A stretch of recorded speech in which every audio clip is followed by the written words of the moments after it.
problem in various communities. Though there's a few localised bits of flooding on the Ouse, up in the Stodden Valley, and of course around Frogmore, and I guess there'll be one or two other houses. We haven't been so badly affected, but in some areas it really is very serious indeed, and in particular we collected reports from Somerset and along the Thames Valley, because we'd actually got people who were able to talk from first-hand experience of how they were affected by the flooding. And there'll be more on the floods coming up in the programme with Iain Lee here on BBC Three Counties Radio. Now, the Prime Minister's been giving details of a £10 million package to help businesses affected by the recent flooding. The scheme will help smaller companies cover the cost of cleaning up and then will make them exempt from penalties for filing their accounts late. Locally, a man from Buckinghamshire who killed another driver in a car crash has been jailed for 4 years. Paul Fletcher from Wingrave was high on drugs at the time. Lee Agnew has more. The court heard the 40-year-old was driving through Ledburn in December 2012 when he lost control of his car and smashed into a tractor. He then collided with a Volkswagen Polo, killing its driver, 46-year-old Paul Gordon from Leighton Buzzard. Fletcher, who was found with cocaine and heroin, pleaded guilty to causing death by careless driving while unfit through drugs. The space drama Gravity's taken Best British Film and Best Director together with several technical awards, all at the BAFTA ceremony in London last night. And finally, England rugby legend Johnny Wilkinson's backing the call for volunteers for next year's Rugby World Cup, with 3 matches to be staged at Stadium MK in Milton Keynes. Applications to be a volunteer will be open from next month. Wilkinson says it's an opportunity for non-traditional areas to be introduced. The World Cup's it's that special moment every 4 years where the game just goes a little bit further than you think it can, you know, and it creates an incredible atmosphere and a very, very far-reaching as well, not just in your Twickenhams or your Cardiff Stadium. Taking a look at the weather, and it has been misty to start, but that will clear away to leave a dry day. Temperatures 9 degrees Celsius. 3 minutes 15.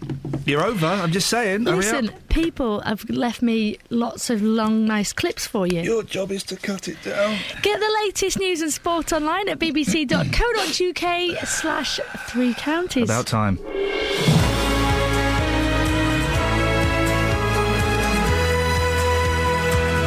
Morning, this is Iain Lee, BBC Three Counties Radio. It's Monday again. How did we end up back in this box? Last thing I knew, it was Friday and we were finishing the show. Then suddenly, what? Lots to talk about. Very busy on... What on earth are you two doing? Dancing. OK, that's fair enough. Lots of calls last week. Let's have as many, if not more, this week. We could maybe try and raise the quality ever so slightly of the calls. But let's be honest, it's quantity, isn't it? Not quality on this show. What's coming up? Oh, yeah, I'll tell you. Sinkholes, floods and allegations of electoral fraud. And a boy named Eric. Really? What a ridiculous name, isn't it? It's a shame, isn't it? Yeah, it's a shame.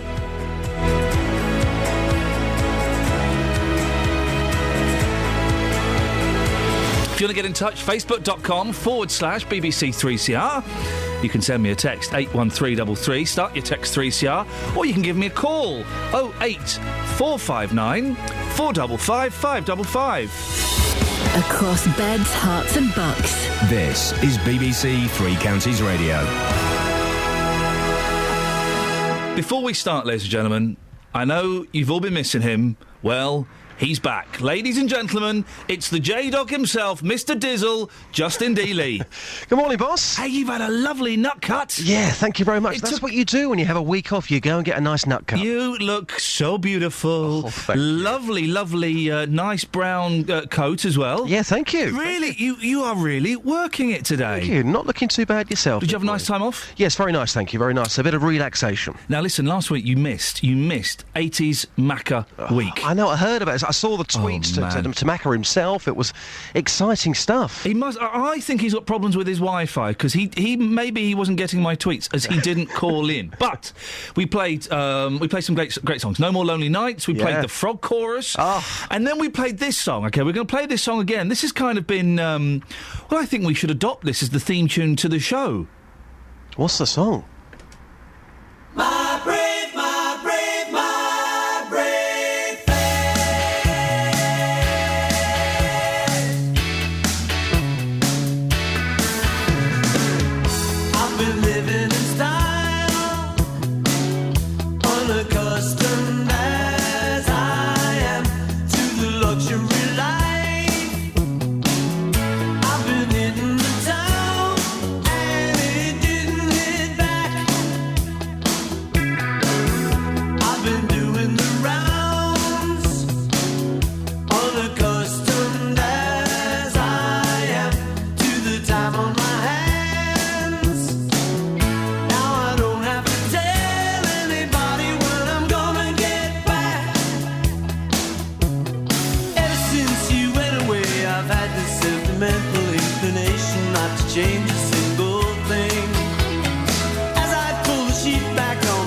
I wanna go bury my head in your pillow.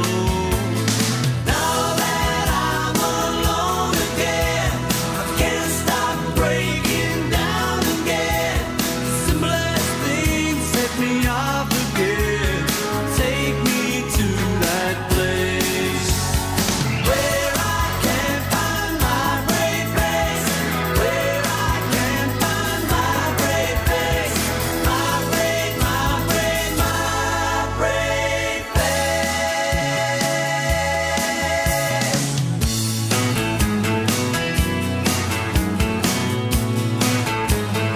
my brave face.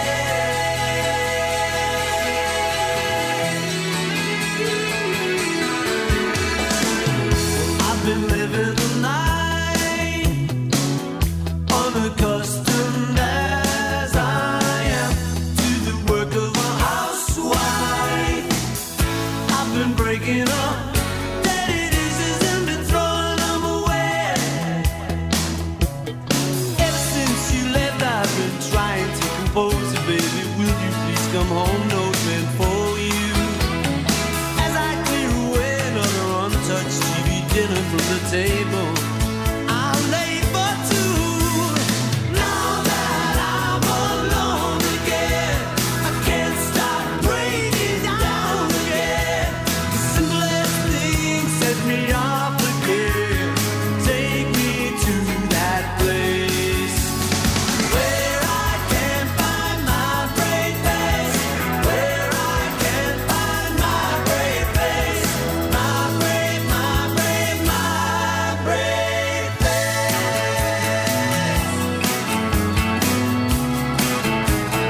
my brave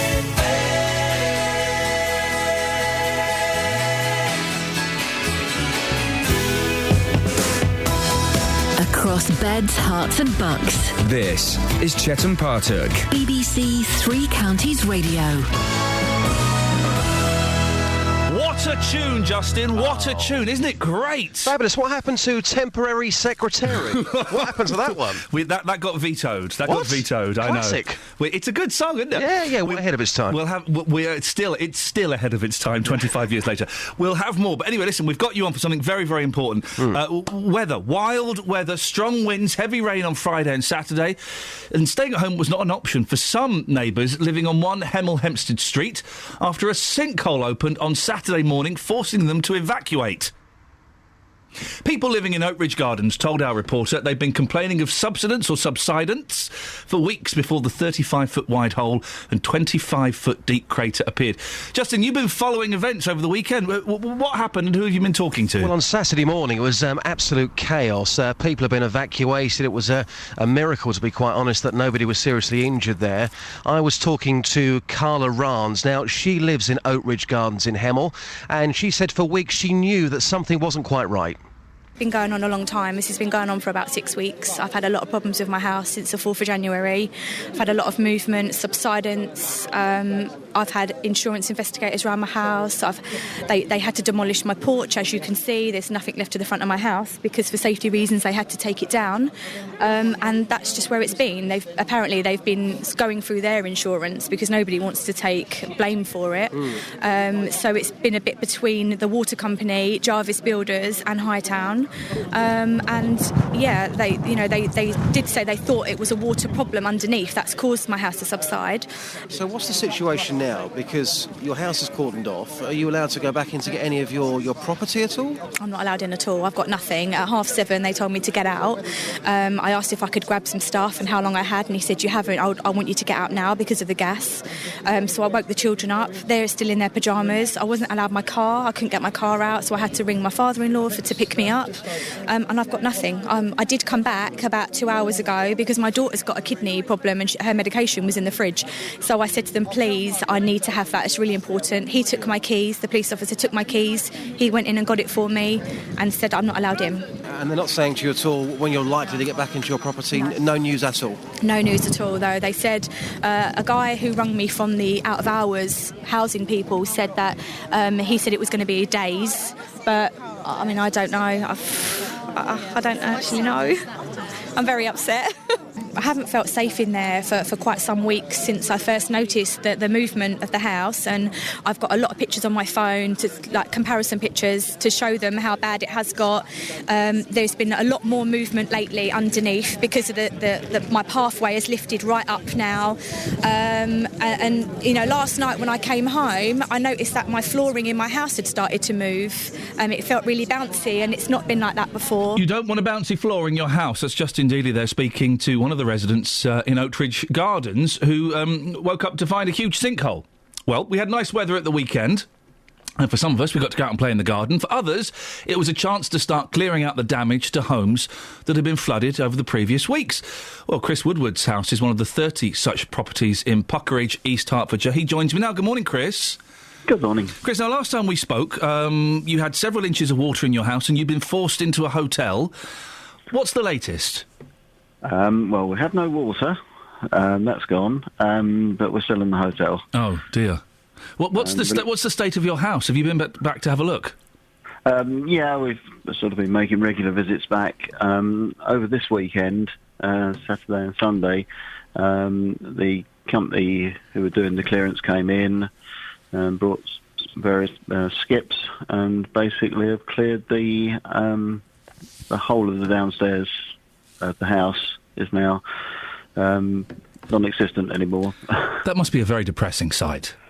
Yes, it is. It's horrible to see your home just been literally broken up and chucked in skips. It's. How are your? One of the questions that's been raised over the weekend is insurance and insurance companies. How is your insurance company dealing with this? You happy with it?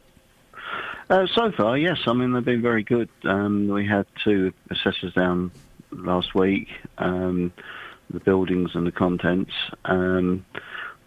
They both have done surveys of the property, and we've got a builder who's actually in charge of the works is coming in today. He's meeting my wife there, and he's going to give us a programme of what's going to be happening, because obviously it's all got to be dried out and, if necessary, plaster come off the walls, and then it's basically rebuilding.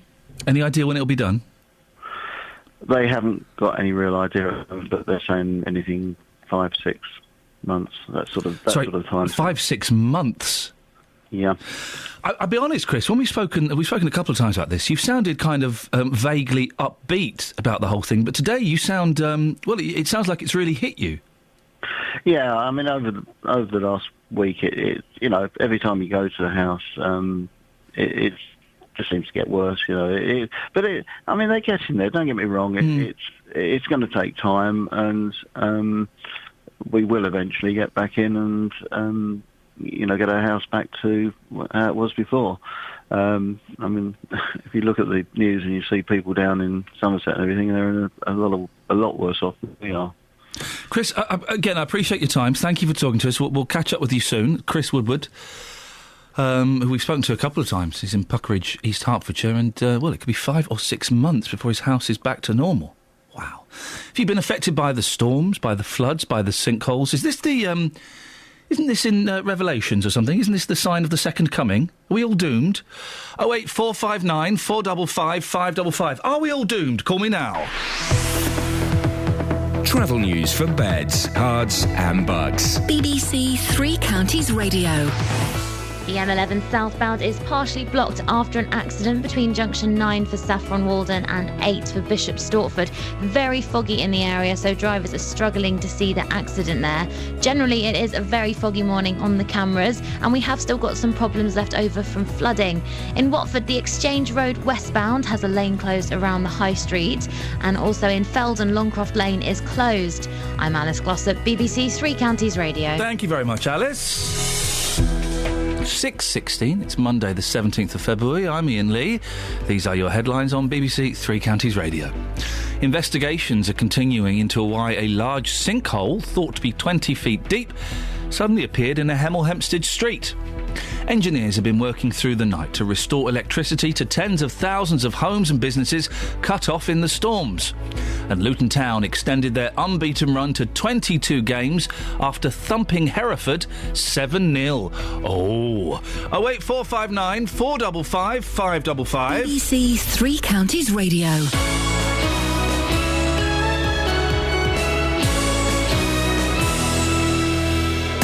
Roberto Perrone. We'll talk about your partner's annoying habits. This after a woman filed for divorce after just 1 week. I know I snore and I snore badly, but I can't help it. Roberto Perrone. It's Friday.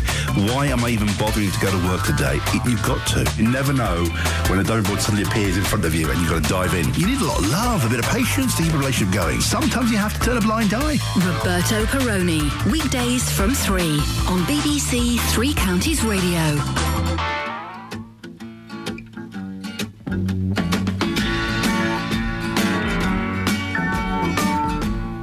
Bridge of sights to rest my eyes in shades of green, under dreaming spires to Ichiku Park, that's where I've been. What did you do there? I got high. What did you feel there? Where I cried. But why the tears there? Tell you why. It's all too beautiful. It's all too beautiful. It's all too beautiful. It's all too beautiful. I feel inclined to blow my mind. Get on, feed the ducks with a bun. They all come out to groove about, be nice and have fun in the sun. Tell you what I'll do. What will you? I'd like to go there now with you. You can miss out school. Won't that be? Why go to learn the words of who? What will we do there? We'll get high. What will we touch there? We'll touch the sky. But why the tears there? I'll tell you why. It's all too beautiful. It's all too beautiful. It's all too beautiful. It's all too beautiful. I feel inclined to blow my mind. Get hung up, feed the ducks with a bun. They all come out to groove about, be nice and have fun in the sun. It's all too beautiful.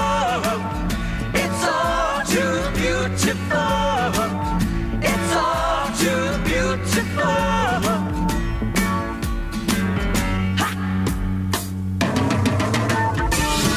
It's all too beautiful. It's all too beautiful. It's all too beautiful. It's all too beautiful. Too beautiful. It's all too beautiful. It's all too beautiful.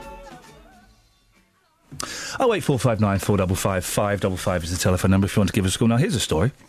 The police investigation into allegations of electoral fraud involving the Labour Party in Luton South is understood to get underway this week.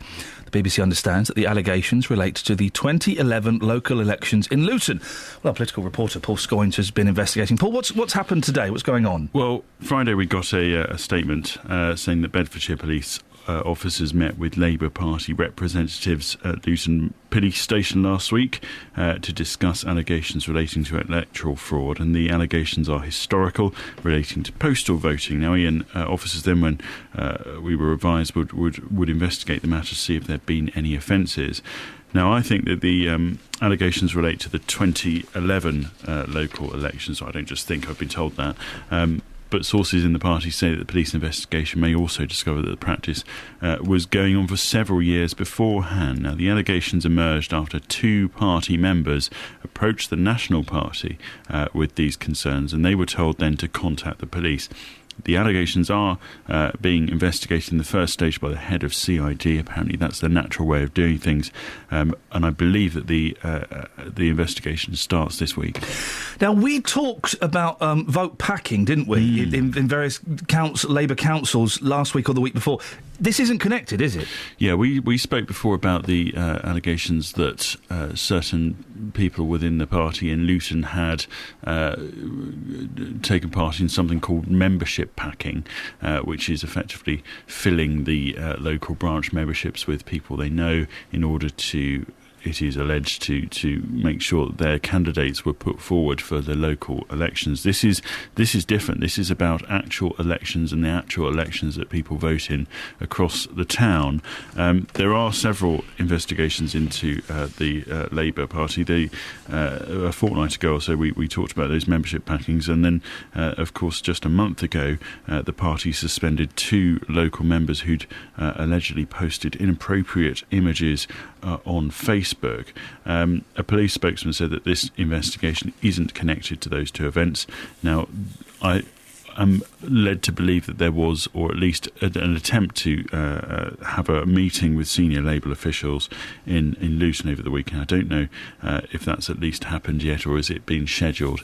I will bring you more on this story when we know more. So, several things going on in terms of the Labour Party in Luton. It's a bit of watch this space, but we'll speak later on to the Chief Executive of Luton Borough Council. Their position is clear. They say they follow the guidance and are satisfied that there haven't been irregularities in the postal system. Well, we'll investigate that further. Now, while you're here, we keep talking about watch this space. Barnfield, the Barnfield Federation.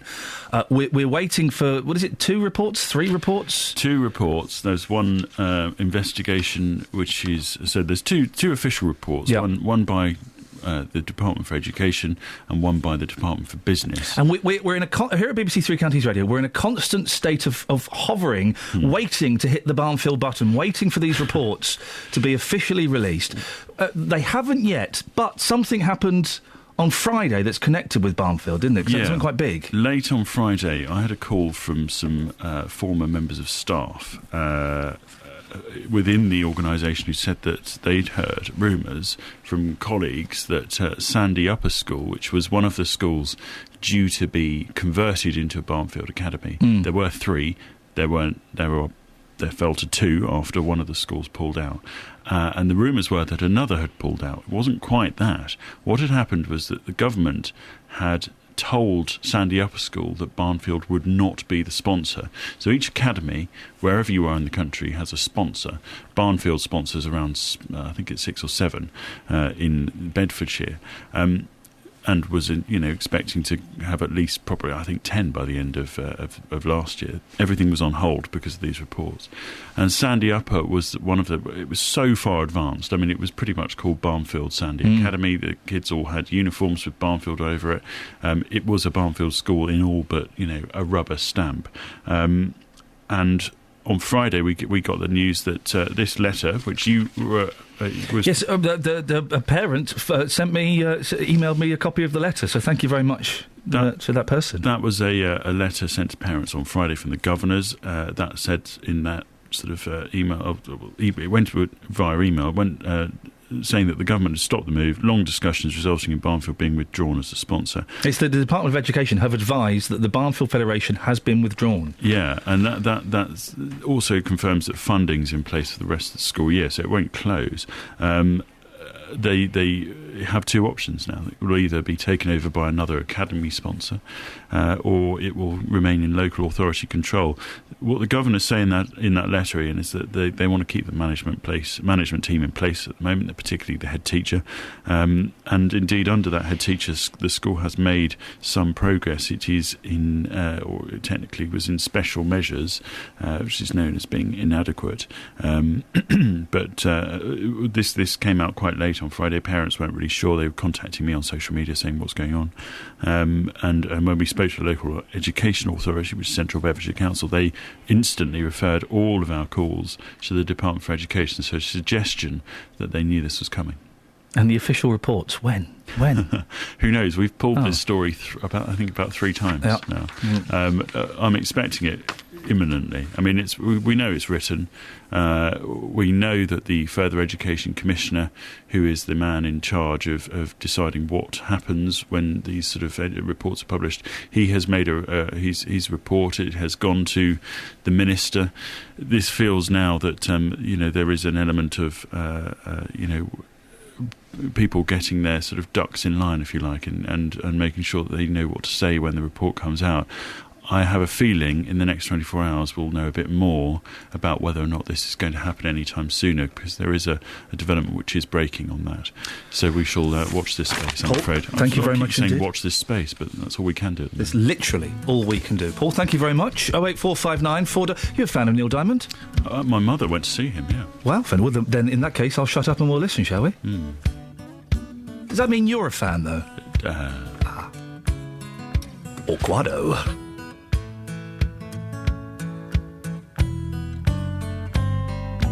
Money talks, but it don't sing and dance and it don't walk. As long as I can have you here with me, I'd much rather be forever in blue jeans. Honey's sweet, but it ain't nothing next to baby's treat. And if you pardon me, I'd like to say we do okay, forever in blue jeans.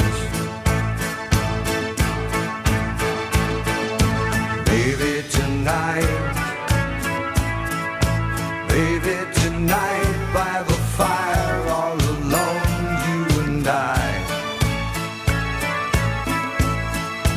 Nothing around but the sound of my heart and your sighs. Money talks, but it can't sing and dance and it can't walk. As long as I can have you here with me, I'd much rather be forever in blue jeans, babe. And honey's sweet, but it ain't nothing next to baby's treat. And if you'll pardon me, I'd like to say we do okay, forever in blue jeans.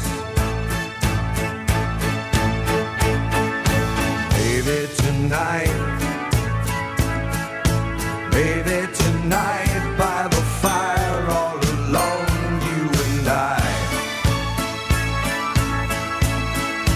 Nothing around but the sound of my heart and your sighs. Hey, money talks, but it don't sing and dance and it don't walk. Do you guys want to shut up? So I'm about to get on my mic. Sorry? You're a baby. Poor Eric. I'm trying to do the radio. We're on the radio.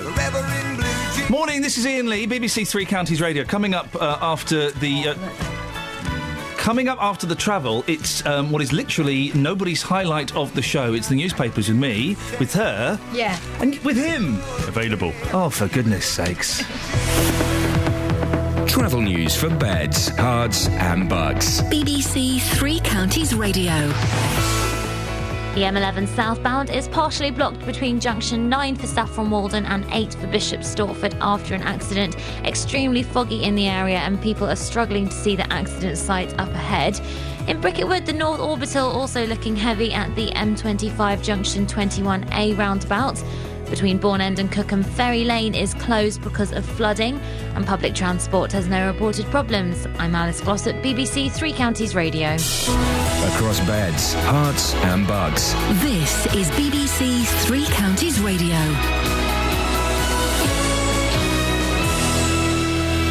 Good morning with the headlines. headlines, I'm Serena Farrow. Investigations are continuing into why a large sinkhole thought to be about 20 feet deep appeared in a residential street in Hemel Hempstead. Stay listening for more as Conservative councillor for the area, Graham Ashstead, will be speaking to Iain Lee here on BBC Three Counties Radio just after 7. Meanwhile, engineers have been working through the night to restore electricity to tens of thousands of homes and businesses cut off in the storms. And speaking of the bad weather, the Prime Minister's been giving details of a £10 million package to help businesses affected by the recent flooding. And a new survey suggests growth in employment may be about to slow down. The Chartered Institute of Personnel and Development says 54% of employers it questioned intend to hire more staff, but it's still down from 65% last year. That's the news. Now let's move on to all the morning sport. Three Counties Sports. BBC Three Counties Radio. Luton Town extended their unbeaten league run to 22 games as they moved 9 points clear now at the top of the conference. That's after beating Hereford 7-0. Hatters boss John Still isn't worrying, though, about the winning the title. Let's get to the end of the season before I worry about that. About other people, the job's done when the job's done. So let's get the job done. Let's turn to FA Cup then. Last night, Arsenal booked their place in the quarter-finals after a 2-1 victory over Liverpool, bouncing back from their thrashing by Brendan Rodgers' team in the Premier League last weekend, let's not forget. They'll face a last-eight clash with Everton, who saw off Swansea 3-1. The Sheffield United boss, Nigel Clough, says the prospect of a quarter-final clash with arch-rivals Sheffield Wednesday gave his side extra motivation. They were 1-0 down at the break when the draw for the next round was made, and then they went on to win the tie 3-1. We said to the lads at half-time, come on, we've got 45 minutes, and we knew the draw as well. And we mentioned it to them and said, if you need any more of an incentive, then we've got the prospect of a Sheffield derby here at Bramall Lane. So go out and have a go, and let's see what we can achieve. Meanwhile, cup holders Wigan have been drawn away at Manchester City. That's in a repeat of last season's Wembley final. And let's turn to Winter Olympics, and the British half-pipe skier Rowan Cheshire has been knocked out unconscious during training yesterday. The 18-year-old fell heavily on her face and spent the night in hospital. Staying in Sochi, and Britain's curlers have decisive round-robin matches today as they look to secure semi-final places. And Lamin Dean and John Baines finished the day in 23rd place for GB. That was in the two-man bobsleigh at the halfway stage. BBC Three Counties Radio, more from me at 7. Across beds, hearts and bucks. This is Iain Lee. BBC Three Counties Radio. What is... Hi, Iain Lee. Morning. Used to be on the TV. Now, joined in the studio by Catherine Boyle. Yes, you are. Paul Scoins. Hello. And what's been happening during Serena's excellent news bulletin is we've been showing classic bands, haven't we? Some real classic bands. Catherine was pointing to a picture of a fat man. No, a woman in a pink outfit, and I was with the head chopped off in the picture. Oh gosh! No, just by the frame of the picture. She's been photoshopped. Okay. But wouldn't you hate it if you realised that was you? You were generic fat backside. When they're talking about obesity. Hang on a minute, there's me in my new tracksuit. Oh, good. I'm always terrified that I'll be that person filmed on the news, just walking around where you just see the stomach. Oh, that's... that is horrible, isn't it, when you're watching the news bulletin and it's obesity, Britain, and they just show a montage of fat tummies. Yeah. Wobbling around. I'll be one of those. Disgusting. 08459 455 555 is the phone number. We'll do now. Paul, last time you did the papers with us, it was a little bit. I got the wrong end of the stick. Have you got the right end of the stick this time? Well, I've just gone for trite stories. That's by trite. What do you mean? A bit lighter. Give us an example. Let's see where the land is lying. Iain, mother-in-laws are bad for you. Not my words. The words of the Catholic Church, according to the Telegraph. I'm going to play a song and we'll have a chat. Oh, come on. I mean, you really haven't got it at all. Introduction. Funny up from where you're standing, 'cause from over here I miss the joke. Clear the way for my crash landing. I've done it again. Another number for your notes. I'd be smiling if I wasn't so desperate. I'd be patient if I had the time. I could stop and answer all of your questions. soon as I find out how I can move from the back of the line. I'll be your clown behind the glass. Go ahead and laugh, 'cause it's funny. I would too if I saw me. I'll be your clown on your favorite channel. My life's a circus, circus, round in circles, setting out tonight. I'd be less angry if it was my decision, and the money was just rolling in.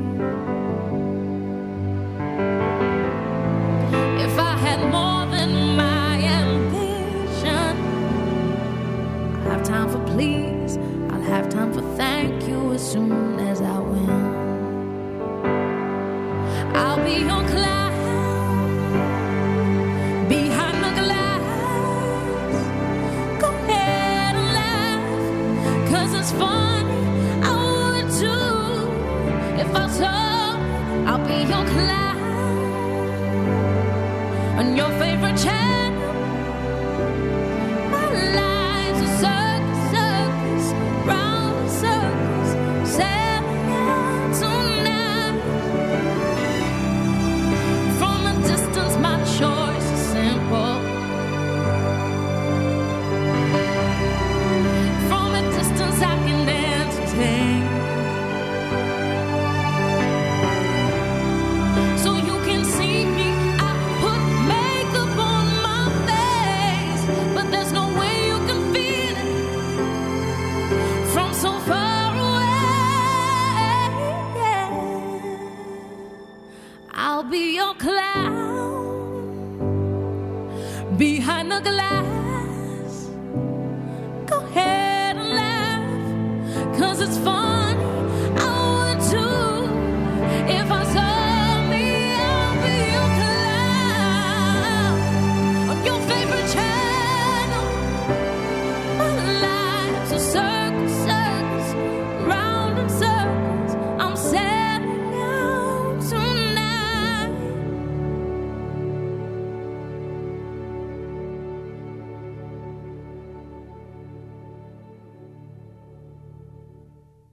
Can you do the talking? Because I've lost a bit of my headphones. So yeah, Paul, what were you just saying? Do your story. What were you just saying just then? Go on. I was saying that I was wrong. It's not mother-in-laws, it's actually mothers. You know, Italian men... No, that's not what you were saying. Italian men love their mums, right? Yeah, too much, weirdos. Well, that's what the Catholic Church is saying as well. They're saying that marriage has to be an act of free will and awareness, and they're saying when you rely totally on parents for every step, a spouse does not know what to do or what not to do because they're constantly seeking the consensus of a third person. And they know what they're talking about, the Catholic Church, because... Oh, hang on.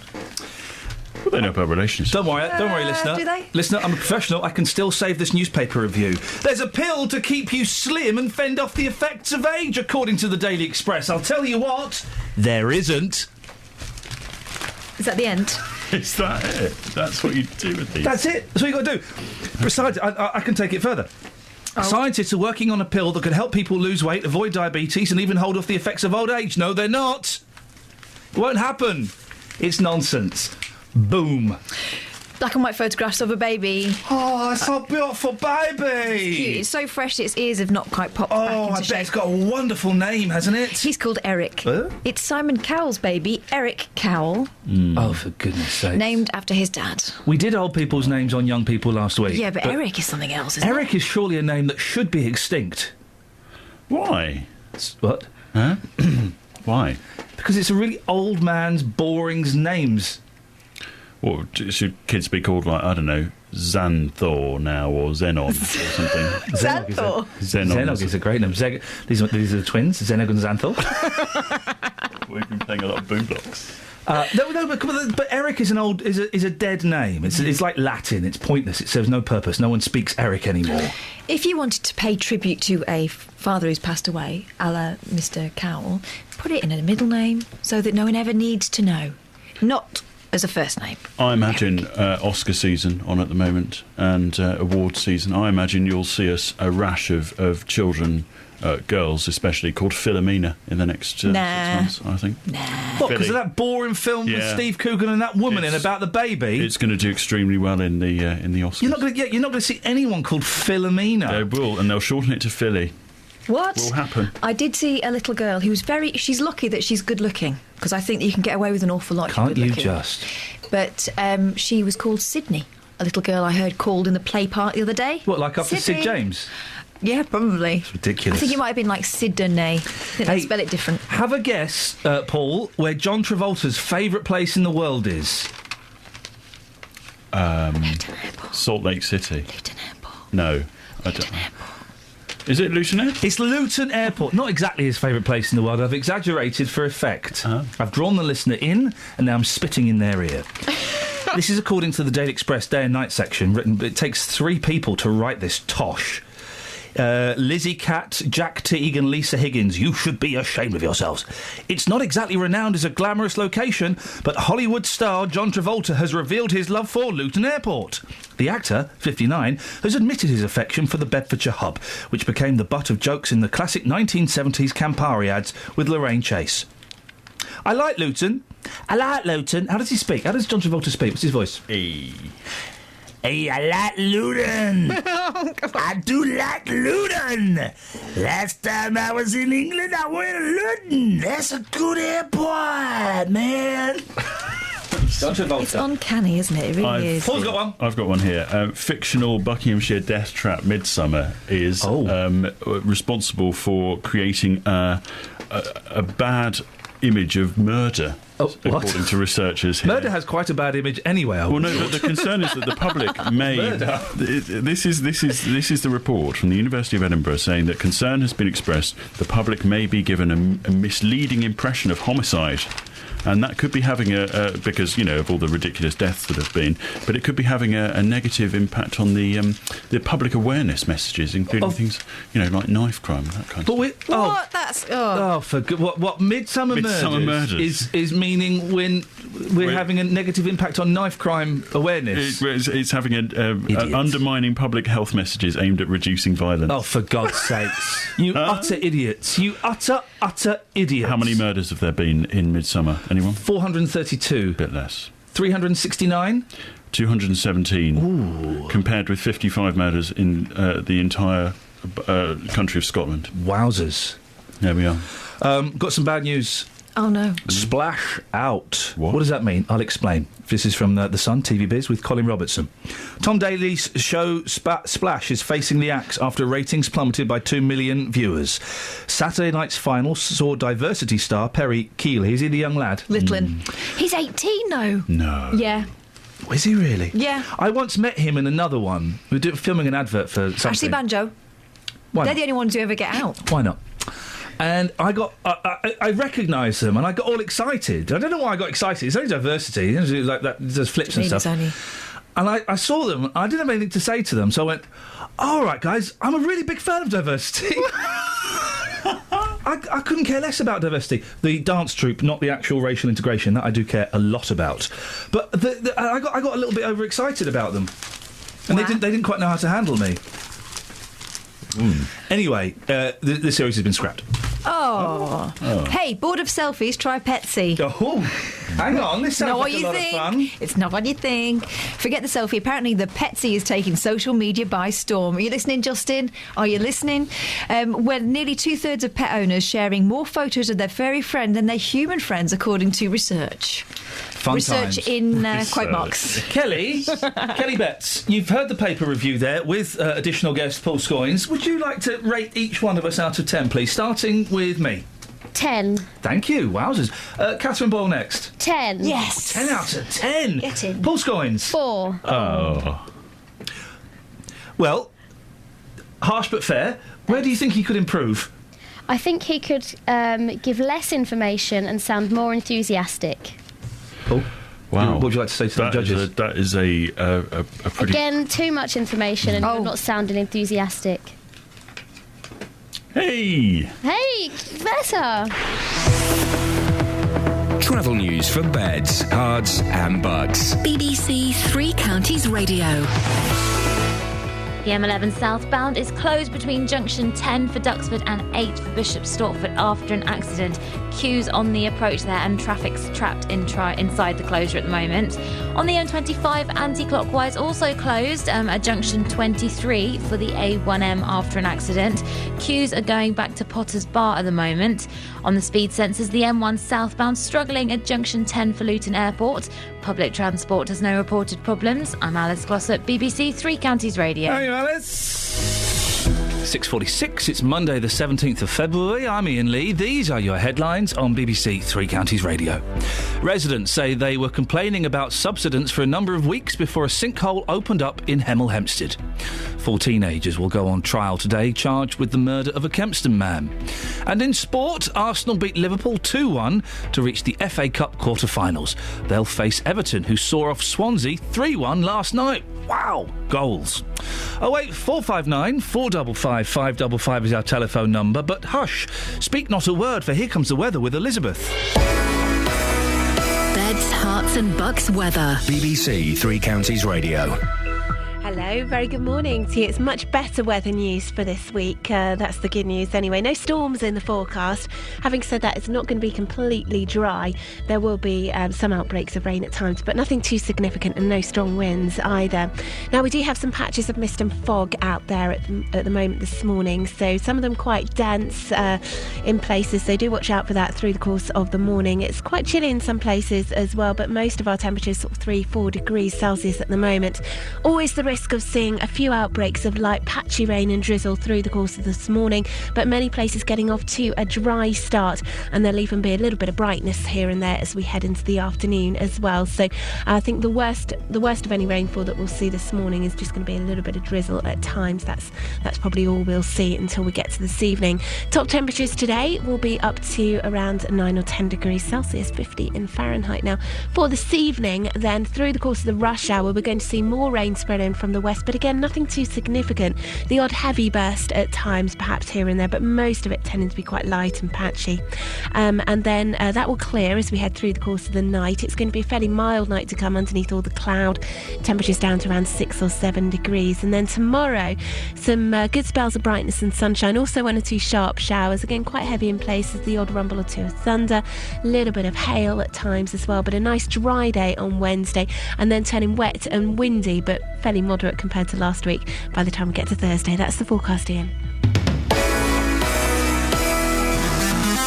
Every week, Three Counties Sport brings you live commentary on your local team. And this week, we'll bring you 3 more games tomorrow night. What a goal on the break from Watford! We'll be with Watford as they travel to Yeovil. MK Dons when they host Preston. 2-0 Ben Reeves! 5 minutes of the second half played! And we follow Stevenage to Leyton Orient. Stevenage still trying to get it in, and they do eventually. Tomorrow night from 7 here on BBC Three Counties Radio.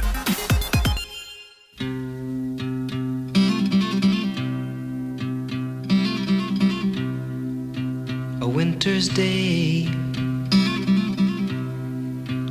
in a deep and dark December, I am alone, gazing from my window to the streets below on a freshly fallen silent shroud of snow. I am a rock, I am an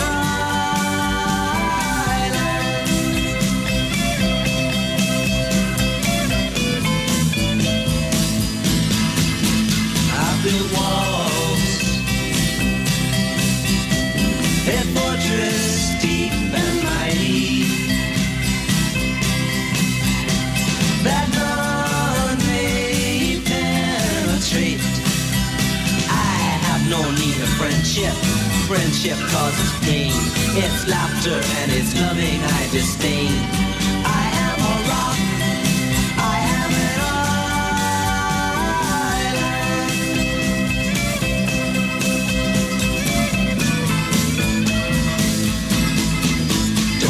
of love.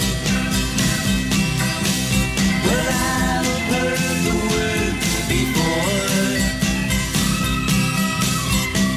It's sleeping in my memory. I won't disturb the slumber of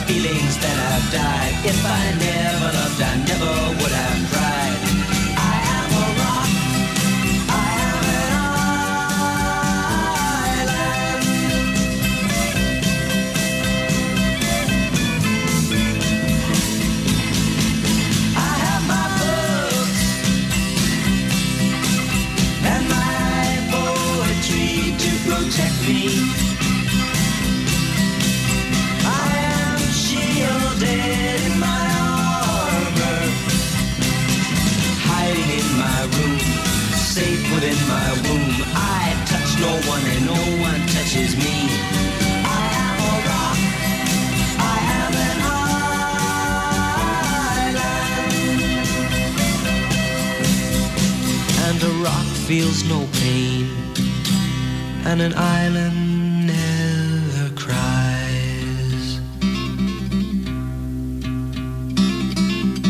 Boom, boom, boom, booyado, booyado, booyado, boom. Paul Scoins has bailed out on us. Well, he doesn't really take criticism very lightly, does he? Criticism, or let's be honest, bullying in the workplace. Wasn't me, it was Kelly Betts. Yeah, it wasn't me, it was Kelly Betts. Soz. There we go. He's stood next to you now. Can I just say what just happened? Paul Scoins is making coffee. Oh, the bullying in the workplace continues, yes? And he just read the back of the coffee pot to see what to do. 1 heaped teaspoon, put that in the mug. Has he just made himself a cup of coffee? He's made a selfish cup of coffee. He's made a selfish cup of coffee. Have you made... Paul, have you just made yourself a selfish cup of coffee? I have just made... I've just boiled the kettle. That's all I've done. SCOC. You made an SCOC? I can't believe it. That is so selfish of you. Well, yeah, live with it. OK, well, we'll live with it. Gosh, life is hard sometimes. Life is hard on the boulevard. Hey, anything else in the newspapers? The shop that, when I was a kid, I used to call Wismith... Oh, yeah? Has axed honesty boxes. Good. Because shoppers, guess what? They're not honest enough. Aren't honest. It was meant to cut queues, help speed up shopping and show faith in people's integrity. You know, like sometimes people sell carrots or logs or plants outside their back gardens, gates, and they'll say, put what you think. Oh, yeah. Doesn't work for Wismiths. This backfired. They've been forced to consider scrapping the scheme as they say shoppers can no longer be trusted to hand over the right amount of money. Oh dear. The thing is, I don't understand how those self-service checkouts work. Mm-hmm. Because that's kind of an honesty thing, isn't it? But it weighs what you put through. Yeah, but what you do is you hold the... no, what one would do if one was... a thief. Yes. Is you hold the frozen... Don't bite your nails. I'm pondering. You hold the ready meal lasagna you've got. Oh. You pretend to scan it, so the person... I've just scanned this. You hold it, and as you pick up your bag, you slip it in, you walk out, boom, shaka, laka, laka. And there's been an increase in these crimes. I was reading in the papers last week, there has been an increase in the crimes at the self-service checkouts. Well, I hope they can live with themselves. Well, I hope they can as well. Scum. Here's another one. French chef has banned cameras from his restaurant after becoming annoyed by diners constantly taking pictures of their meals. Alexandre Gauthier, who's 34 and runs Le Grenouillerie restaurant in La Madeleine-sur-Montreuil in northern France. Is that working for anybody else? Said customers often appeared more interested in photographing their food than eating it. Ain't that just a sign of the times? Yeah. And if you're going to make it attractive, you should be glad that people want to document it, surely. I went to a swanky, I stayed in a very, very expensive hotel on Saturday night. Very expensive. And then I realised part of the reason it was so expensive because it was Valentine's. So I thought, I should have booked it for a week later. What a muppet. Got sucked into that. And we had the most delicious, fat-inducing meal I've ever had in my life. It was the starters were huge. Big? Yeah. Well, the starters were huge. The main wasn't so big, but the starters were huge. Normally, the more expensive the restaurant, the tinier the plate. I know, but it was what did you have then? I had... What did I have for starter? For the main, I had like a country vegetable tart. Oh. It was very sweet. And for the starter, what did I... I've got no recollection. Garlic mushrooms? No, what a waste of money. Prawn cocktail? No, it wasn't like... That's not dining out then. It wasn't 1978 we went to. All right, chicken skewers. Yeah, that was it.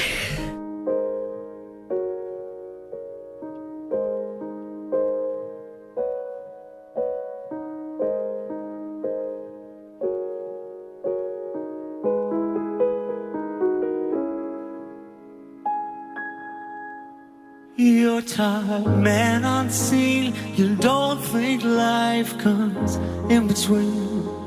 But hey, no, I'm sorry. We all just looked and went, what on earth is this George rubbish? Michael, what's happened? No, I'm sorry, we're not having that. I'm going to put this in instead. This is the first thing that springs to mind. If you want to do a song, George, this is how you do a song, right? That was awful, the other thing.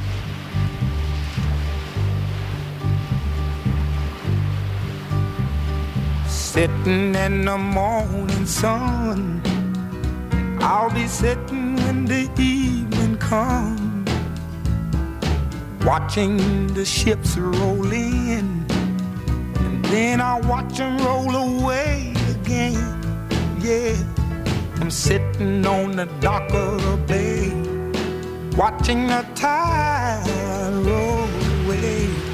Ooh, I'm just sitting on the dock of the bay, wasting time.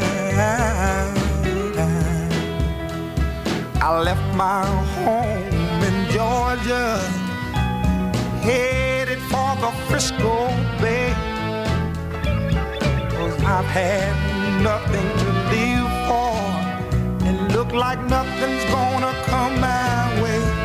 So I'm just gonna sit on the dock of the bay, watching the tide roll away. I'm sitting on the dock of the bay, wasting time. Look like nothing's gonna change. Everything still remains the same. I can't do what 10 people tell me to do, so I guess I'll remain the same. Listen, sitting here resting my bones, and this loneliness won't leave me alone. Listen, 2,000 miles I roam just to make this dock my home. Now I'm just gonna sit at the dock of the bay, watching the tide roll away. Ooh, I'm sitting on the dock of the bay, wasting time. I'm just blasting my hard drive, or my disk drive, with some compressed air. I really am. Rock and roll, kids. That should sort it out. Morning, this is Iain Lee, BBC Three Counties Radio. Let's get the travel with Alice. Travel news for beds, cards and bugs. BBC Three Counties Radio. The M11 southbound is closed between junction 10 for Duxford and 8 for Bishop Stortford after an accident. Queues on the approach there. Also, the M25 anti-clockwise, there are queues after an accident at junction 23 for the A1M, but all lanes have now reopened. Public transport has no reported problems. I'm Alice Glossop, BBC Three Counties Radio. Thank you, Alice. I've blasted my nozzle off now. Ah, there it is. Beautiful. Right, lots coming up. Ton. Let's get the news and sport with Serena. Yes.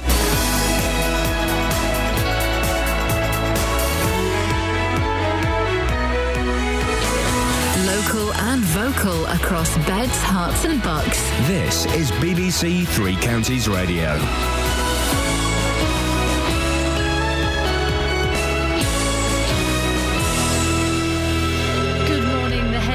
Residents preempt sinkhole even before it happens. 4 men in court over Kempston murder, and 12 years a slave tastes success. BBC Three Counties Radio. There was already subsidence in the weeks leading up to the forming of a sinkhole in Hemel Hempstead. That from the people who were forced to leave their homes due to safety reasons in the Oatridge Gardens area on Saturday morning. Nearby roads were also causing traffic chaos. Carla Runts and her family had to leave their house. Last night when I came home, I noticed that my flooring in my house had started to move. It felt really bouncy, and it's not been like that before. And then I woke up to that this morning. Stay listening, as we'll be hearing more there on this story coming up straight after this bulletin here with Iain Lee on BBC Three Counties Radio. In other news, 4 teenagers will go on trial today, charged with the murder of a man in Kempston. 65-year-old Sharif Demersey was stabbed to death at his home last year.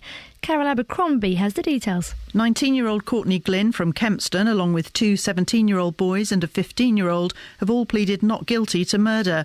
The 3 younger defendants can't be named because of their ages. Sharif Demersey, a grandfather who lived at Vineyard Way in Kempston, was fatally stabbed on the evening of May the 14th last year. Free meals for school children in Luton during half-term as the school kitchens are closed. St John's Church in Farley Hill wants to help families who are struggling to find money for extra meals during the holidays. Rachel Warwick is the director of the Make Lunch scheme. It's a small organisation but encourages community groups to get together in the school holidays to provide meals for children that would have free school meals in term time, so it continues that provision when schools are closed.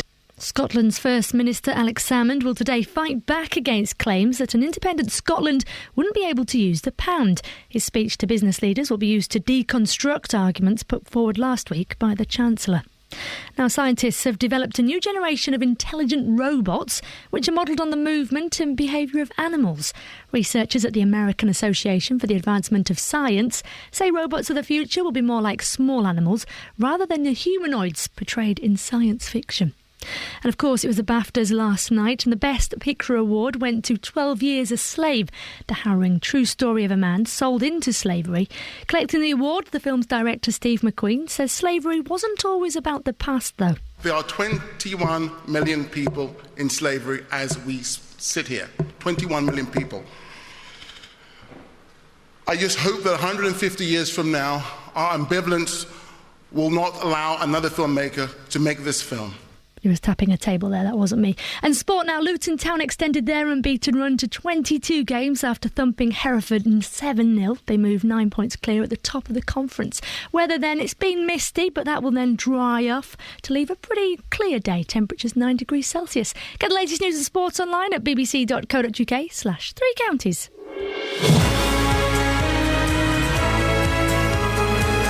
Thank you, Serena. Morning, this is Iain Lee, BBC Three Counties Radio. It's Tuesday, it's the 17th of February. It's cold and horrible and miserable outside. Lots to talk about this morning. As always, keen to get your thoughts on the things we're talking about. You can also just call in and, have a chat and stuff, innit?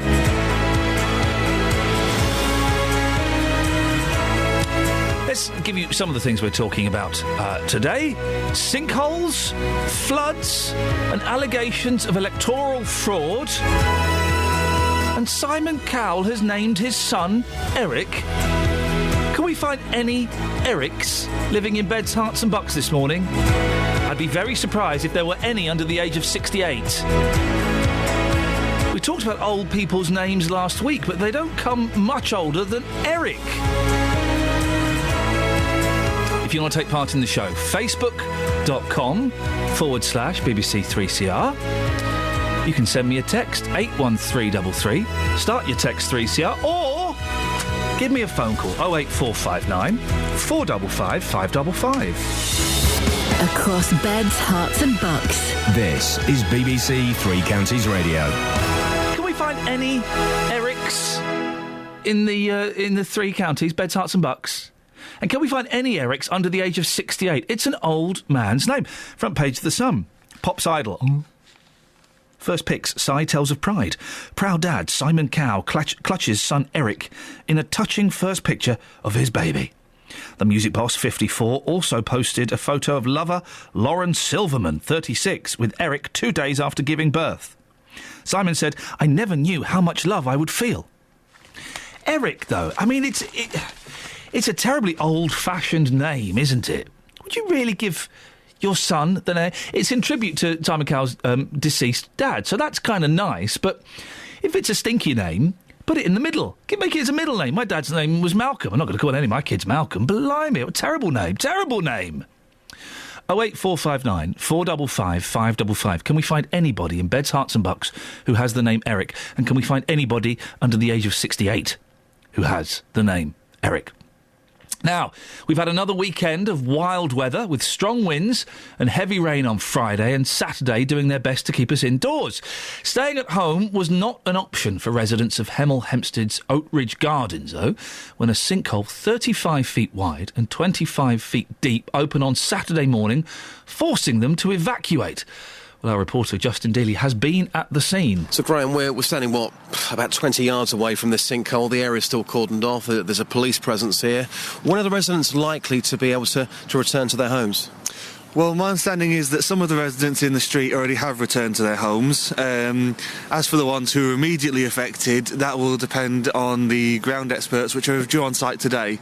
Naturally, we can't let anyone return to their homes until we know how safe it is. So we're talking days? We're talking weeks? I honestly don't know. It'll be down to the ground engineers today.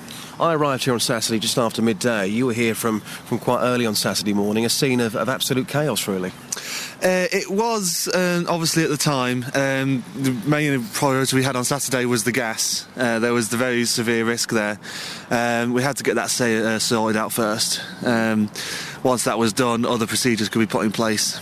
And that house clearly isn't straight, is it? Not anymore, no. No. Obviously the hole has opened up. I've been here a number of times over the last 2 days. And every time I've come, it's a little bit further over than it was last time I looked. It's a miracle, an absolute miracle, that nobody was killed here. That is a major thing, isn't it? We're all very thankful that, fortunately, all the families have been able to get out safely. No one has been hurt. Obviously, I imagine it was a very rude awakening for the families involved, and we're very desperately sorry for them. Where are those families right now, do you know?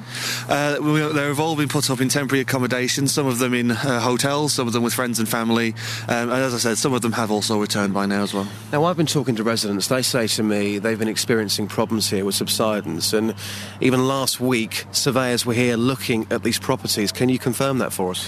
From what I've seen, or what I've spoken to residents, that there were surveyors on site last week. I know that a number of residents have contacted the Housing Association a number of times over the past few weeks, but as for what was said last week, I honestly don't know. But again, you can confirm that surveyors were here only last week looking at these properties following complaints? That's what the residents have told me, yeah. So, from your point of view, from a council's point of view, you're happy with the way that residents are being treated, they're in temporary accommodation, and hopefully you can get them back into their homes here as quickly as possible. Yeah, I mean, I think the council response was immediate. We've done everything we can to help the residents. We've made sure that every single person had somewhere to go. We will continue with the Housing Association's help to make sure every single resident has somewhere to go. Unfortunately, some of the residents will not be able to return to their homes anytime soon because it is not safe. But a number of residents have returned, and will support any residents who do choose to return that can do safely. Well, meanwhile, on one estate in Aylesbury, yesterday's break in the weather allowed people back into their homes to start clearing flood damage. Lindsay Hancock was forced out of her home on the Willows estate 10 days ago. We can catch up with her now. Morning, Lindsay. Hello. Lindsay, if I got this right, this was flooded drains, wasn't it, rather than a burst river? Yeah. It was the drains and the brook that runs behind the estate. How bad did your house get? The water was to the front and the back door, and then it started coming up from underneath the floor, and it came up to about the skirting boards, which, you know, it's not as bad as, you know, some other people have had it, but it's enough to do, I think it's been estimated about £20,000 worth of damage. Goodness gracious me, incredible. So it's everything downstairs that was touching the floor, all of the flooring, the furniture, everything really, that we couldn't move upstairs. What sort of state is your house in now, Lindsay? The water's gone, thankfully. It's just caked in mud. It smells damp. It's that, you know, all of the walls have soaked up water. It's not pleasant at all, really. It must be heartbreaking to see your house in that condition. It's really sad. You know, we went home yesterday and we're driving over there like, oh, it's lovely and sunny, what a nice day. And then you walk into your house and it's just muddy and smelly and, you know, nothing's going on. Any idea how long it's going to take to clean it all up?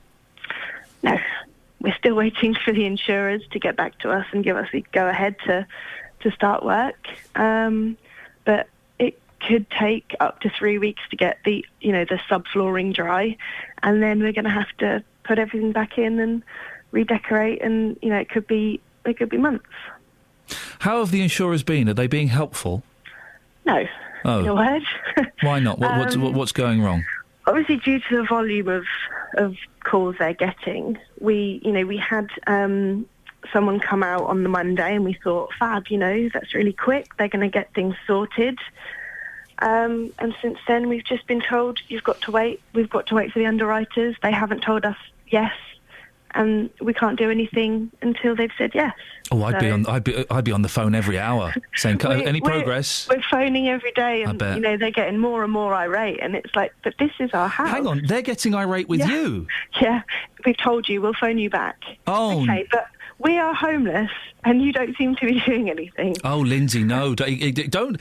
How dare they get irate with you, for goodness sakes? They should be acting on that immediately. Don't you let them... My suggestion is you call them every single day, a couple of times a day, if you need to, just to remind them that you're struggling. We're still homeless. Where are you staying at the moment, then? We're staying with my parents. We're very lucky to have them locally, but there are 7 of us in a 3-bedroom house now, so it's Have tempers started to fray yet? a little bit. Yeah. You should have tidied this up. You didn't tidy that up. You didn't wash that up.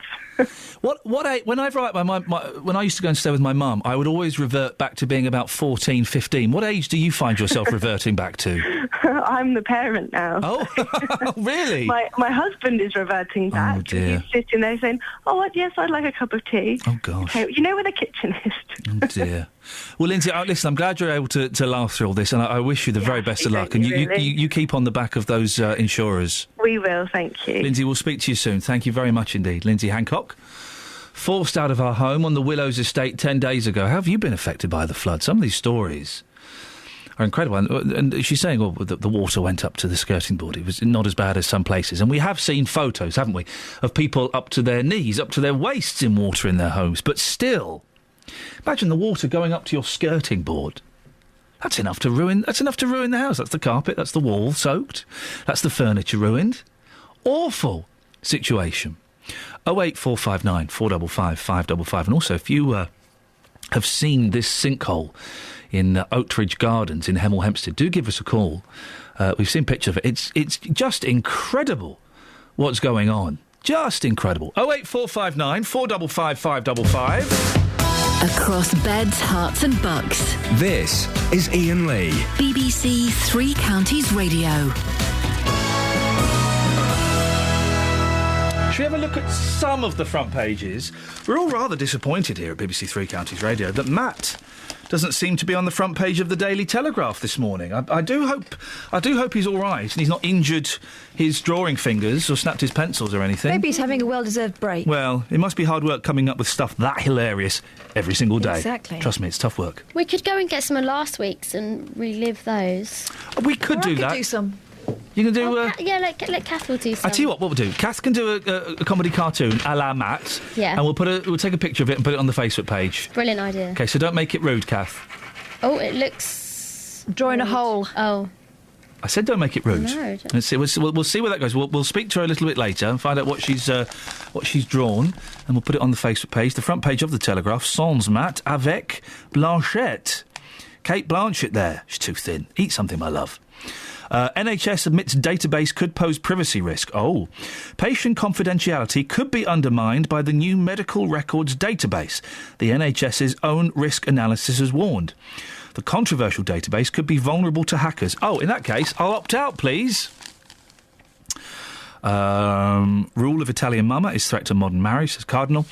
And ministers told stop wasting aid budget. Let's do one more.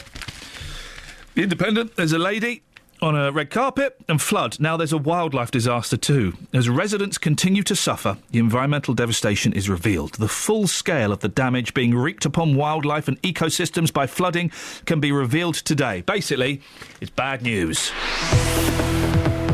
Travel news for beds, cards and bugs. BBC Three Counties Radio.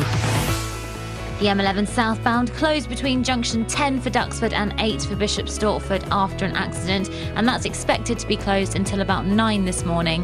The M25 anti-clockwise, there are queues after an accident at junction 23 for the A1M, and congestion's going back to junction 25 for Enfield at the moment. On the speed sensors, the M1 southbound heavy between 11 for Dunstable Road and 9 for Redbourne. On public transport, First Capital Connect are running a severely reduced half-hourly service. That's affecting trains via Bedford. That's after problems with flooding. I'm Alice Glossop, BBC Three Counties Radio. Alice, thank you very much. 7:16. It's Monday the 17th of February. I'm Iain Lee. These are your headlines on BBC Three Counties Radio. People who were forced to leave their homes because of a sudden sinkhole in Hemel Hempstead say there were already cracks in the ground weeks before it happened.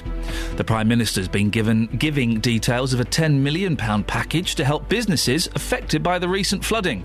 And in sport, Luton Town thrashed Hereford 7-0 at the weekend, making that 22 games unbeaten. BBC Three Counties Radio.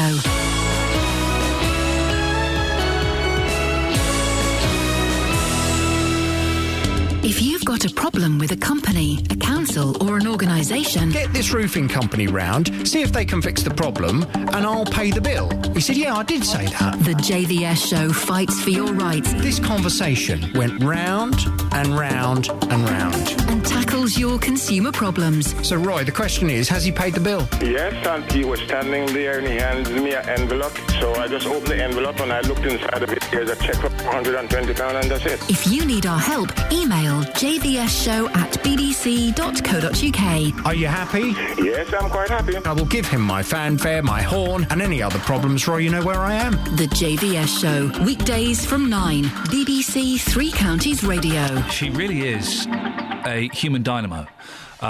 We asked... Matt is not on the front page of the Telegraph today. Matt, of course, is the hilarious cartoonist who really manages to sum up the zeitgeist in just one little caption, one little comedy cartoon. Catherine has been put on the spot. No, Matt, how about cat? Cat. Double T. Cat double T. You've done one. Let's get it on the Facebook page and then we'll describe it shortly after. I quite enjoyed it. And you've done a cracking job. I could do it every day. Like he does. Yeah, OK, fine. I think I could rise to that challenge. The challenge is on. If the demand's out there, of course. No, well, let's see. We'll put it on the Facebook page and we'll see what people think about it. Facebook.com/BBC3CR. Give us a couple of minutes and we'll sort that out. Now, the police investigation into allegations of electoral fraud involving the Labour Party in Luton South is understood to get underway this week. The allegations relate to the 2011 local elections in Luton. But the police may still continue to investigate. Trevor Holden is the Chief Executive of Luton Borough Council and joins me now. Morning, Trevor. Ian, good morning. How are you? Yeah, I'm good, thank you. There have been reports of postal vote fraud in the past. Are you satisfied proper procedures are now in place? Yeah, Ian, proper procedures are in place and have always been in place. Elections are run on terms and conditions dictated by the Electoral Commission, so they're national terms and conditions and processes, they're not local. So they've always been in place, but yet there are allegations of postal vote fraud? Yeah, and it's a national issue, actually. The Electoral Commission did some work which they published in January on this very issue, designed to prevent it from happening. Right. But that's not working, is it? I don't think that's what we've got. We've got an allegation, haven't we? Then there's an investigation, which would be wrong of me to comment on the particular investigation. But this is something that comes up nationally, and measures are in place to prevent it from happening. Is the council going to carry out its own internal investigation? Electoral fraud is something that has to be referred to the police. Right. So in terms of process, we're absolutely bang on the money in terms of process. OK. Will the council carry out its own internal investigation, do you think? There isn't an area for us to investigate. Our processes and procedures are as per the national terms and conditions. Where there are complaints, it's not something we can investigate because electoral fraud is a criminal offence and has to be passed to the police. OK. So there are no plans for the council to carry out its own internal investigation at all, just to clarify? Yeah. Yeah, as I said, the rules and the regulations are all conducted nationally, and there isn't scope for us to do an investigation. Electoral fraud is something that has to be passed to the police. What is the postal voting process? I'm glad you asked that. It's if you want to apply for a postal vote, you have to be on the electoral register in the first place. You send in your application, which is cross-cast against the electoral register, and then when you have to provide your date of birth, your signature, etc., etc. When you cast your vote, or when your pack is returned with your vote in, all of those things are cross-cast, and if it's wrong, then that vote is rejected, so it can't get into the system. So you're saying the system is foolproof and there is no way for postal fraud to take place? No, the area where the system isn't foolproof and the area where the Electoral Commission are trying to tighten things down, there's a thing going on at the moment called individual electoral registration, and what that means is rather than a household apply for a vote, every individual does, and that gets cross-cast another check against the Department for Works and Pensions data. So again, another check to make sure you can't get on the register when you shouldn't do.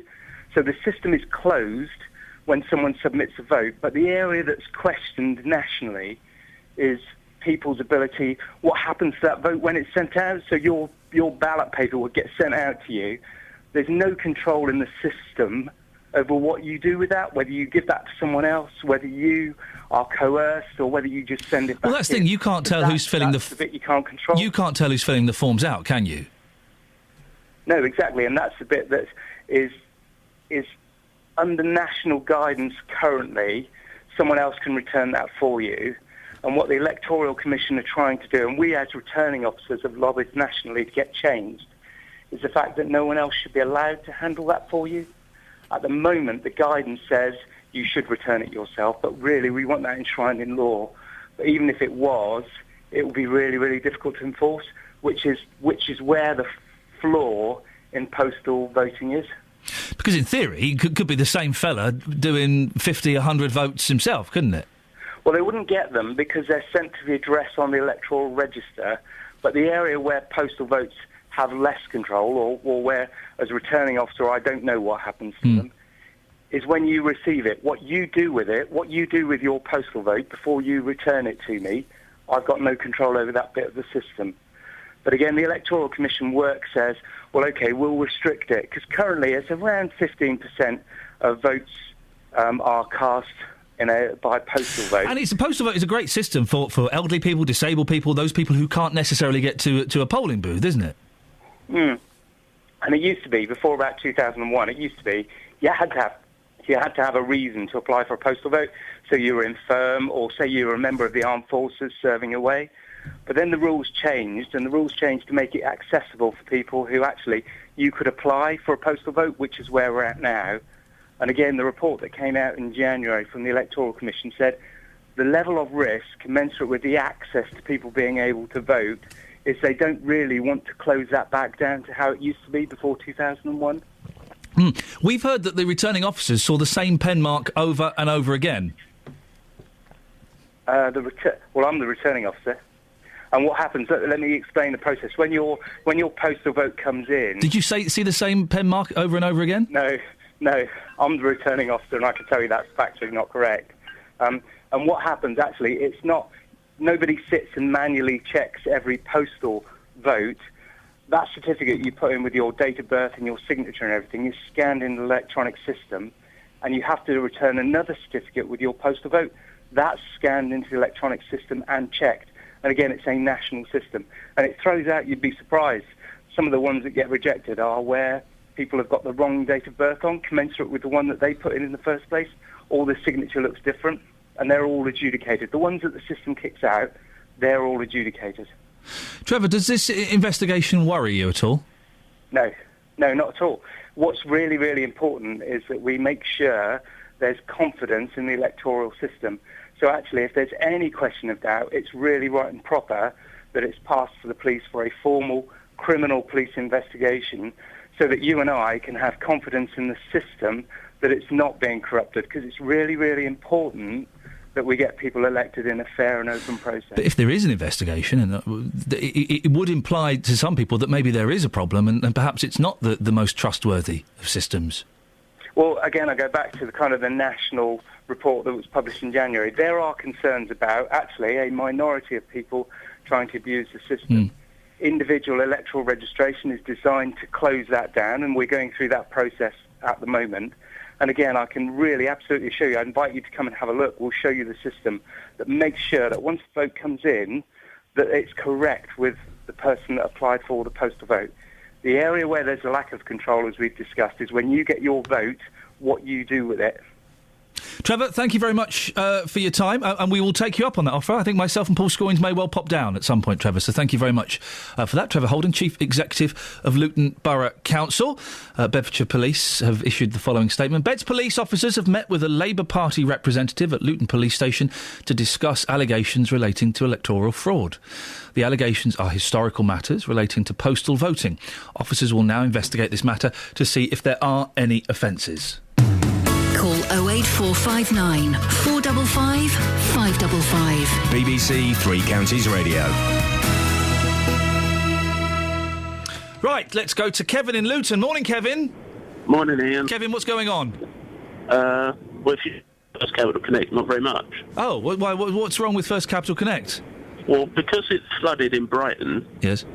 They've basically shut most of the network down. Oh. no trains to Sutton, no trains to Sevenoaks, and I asked them, and they said, oh, the train managers must have done it. Oh. So where are you? You're at Luton Station. Is that right? Kevin? He just kind of faded away then, didn't he? Kevin? Yes. Yeah, you're back. You keep fading away. You're at Luton Station, are you, trying to get to London? No, I'm on a train now trying to get to London. Oh, and is the train moving at all? OK, listen, the line's awful. Catherine, can we get First Capital Connect on the phone? Yeah, let's give him a call. Let's give him a call. Let's find out what on earth is going on. Kevin, we'll let you go. Thank you very much for that. Kevin told me earlier that one, the 7:15 that he's just caught from Luton, is the only one that's running according to time, according to his National Train Rail app. Oh, he's got the app. You said, well, there you go. Well, let's get First Capital Connect Let's get him on and find out exactly what's going on, shall we? If you've been affected by trains, or if you're waiting for a train at the moment, or you've managed to get on one, then do. Hey, he's the irritating person on a train with a phone in that case, isn't he? He's the person who's shouting into a phone. And you just got him to say, no, I'm on a train. Oh, no! I've contributed to people's misery in the mornings, yet again. It's my daily duty, and I'd like to think I do it very, very well. 08459 455 555 if you can give us any more information on what's happening with the trains out there. We will try and get First Capital Connect on the show before 9 o'clock to get the latest. Facebook.com/ Is the cartoon up on Facebook now? Yes, it is. OK, you can go to Facebook.com. And Twitter. Oh, the internet, yes. Oh. Facebook.com/ BBC 3CR. Oh. Can I just point out that the weak joke was purposefully done? A la Matt? Yeah. In the style of Matt? It's an ironic joke. I think it's funny. Good. I think it's really funny. I'm thinking I could do it every day. Let's see what happens. I tell you what, I might buy a special pen. Let me know, do I need to buy a pen? Just get an HB. Do you reckon? Yeah. I was thinking more one of those, like, watercolour pens. Something a bit snazzy. When Matt comes back, what we'll do is you can have a cartoon off. We'll see who's the best. Yeah. And then if you win, we'll start sending yours into the Telegraph, and if they won't accept it, we'll just stick it on the front. For our own personal use. How's about that? Facebook.com/ BBC 3CR. Travel news for beds, cards and bugs. BBC Three Counties Radio. The M40 southbound is blocked at the Oxford services just after junction 8A. All traffic is being held there after an accident. The M11 southbound closed between junction 10 for Duxford and 8 for Bishop Stortford after an accident and expected to be closed for most of the morning. The M25 anti-clockwise queuing after an accident at junction 23 for the A1M. And there are also queues between junction 17 for Maple Cross and 16 for the M40. On public transport, First Capital Connect have a severely reduced half-hourly service on trains via Bedford because of problems with flooding. I'm Alice Glossop, BBC Three Counties Radio. Across beds, hearts and bugs. This is BBC Three Counties Radio.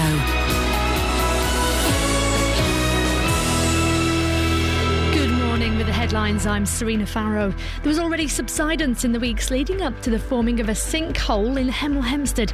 That from the people who were forced to leave their homes in Oatridge Gardens area for safety reasons. 4 teenagers will go on trial today, charged with the murder of a man in Kempston. Meanwhile, the police investigations, we've just been hearing into allegations of electoral fraud involving the Labour Party in Luton South, is understood to get underway this week. Bedfordshire Police say the allegations are historical matters relating to postal voting. And Scotland's First Minister will today fight back, all against claims that an independent Scotland wouldn't be able to use the pound. That's the news. Now let's turn to the sport. Three Counties Sports. BBC Three Counties Radio.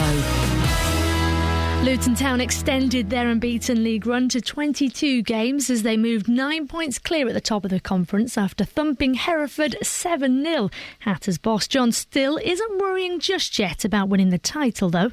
Let's get to the end of the season before I worry about that. About other people, the job's done when the job's done. So let's get the job done.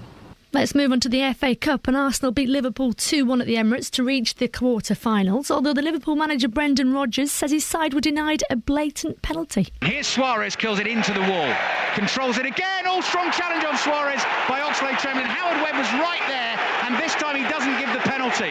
Wow. I mean, my first sentence is I think, well, it's a penalty.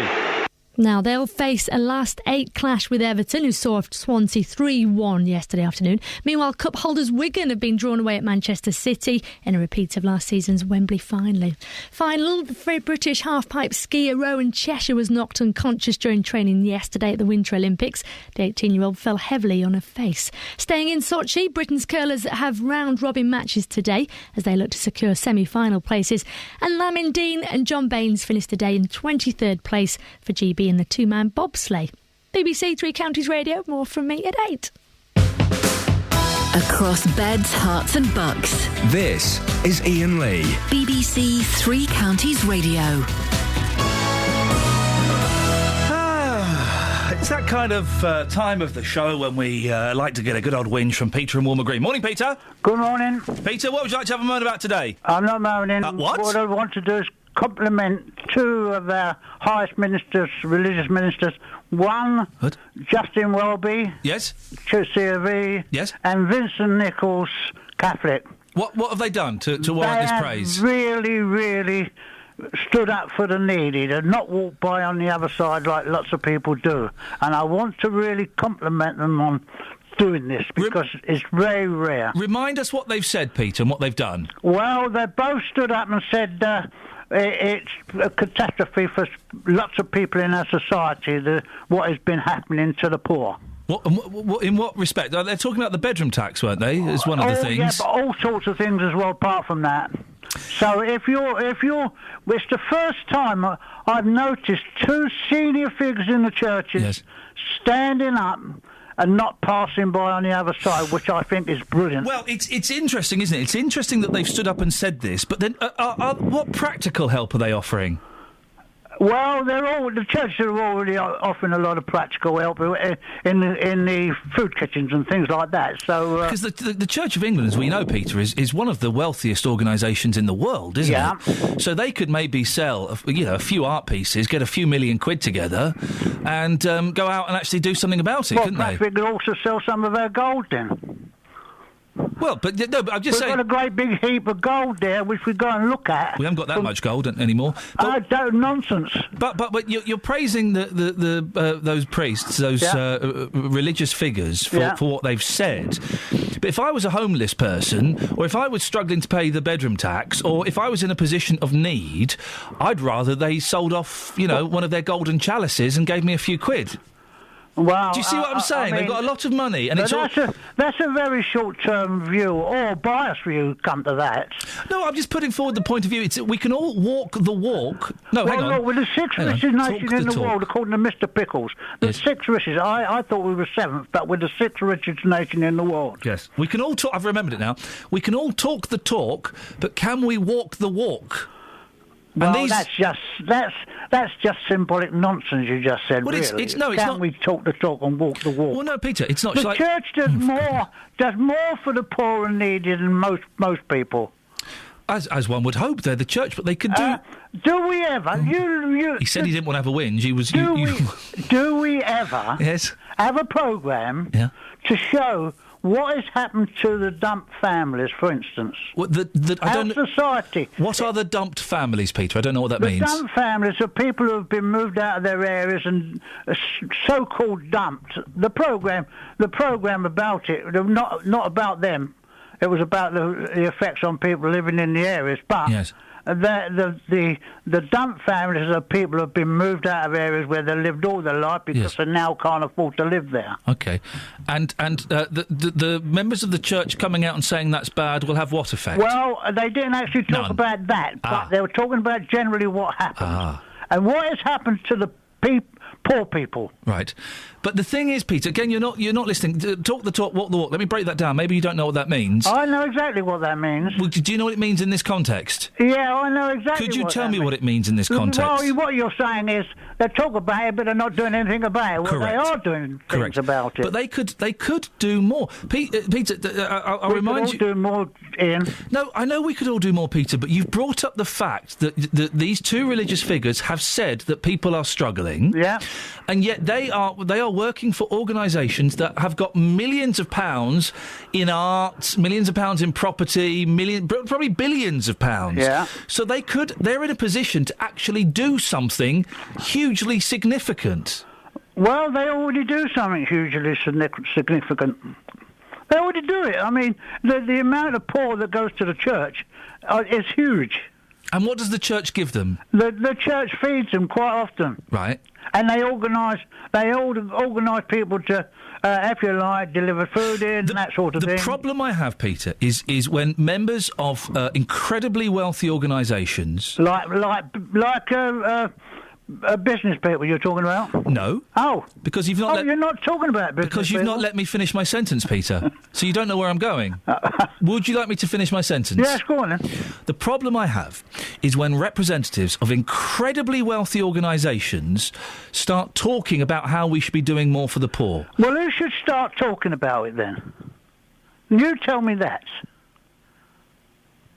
But Peter, don't change the subject. No, I'm not changing the subject, Peter. Your logic is all over the shop this morning. Who should talk about it then? You've been on the night nurse or something, Peter. No, who should talk about it? The thing is, I don't know what you're laughing for because you won't let me get a point out. Let me get a point out, Peter. People won't face up to facts.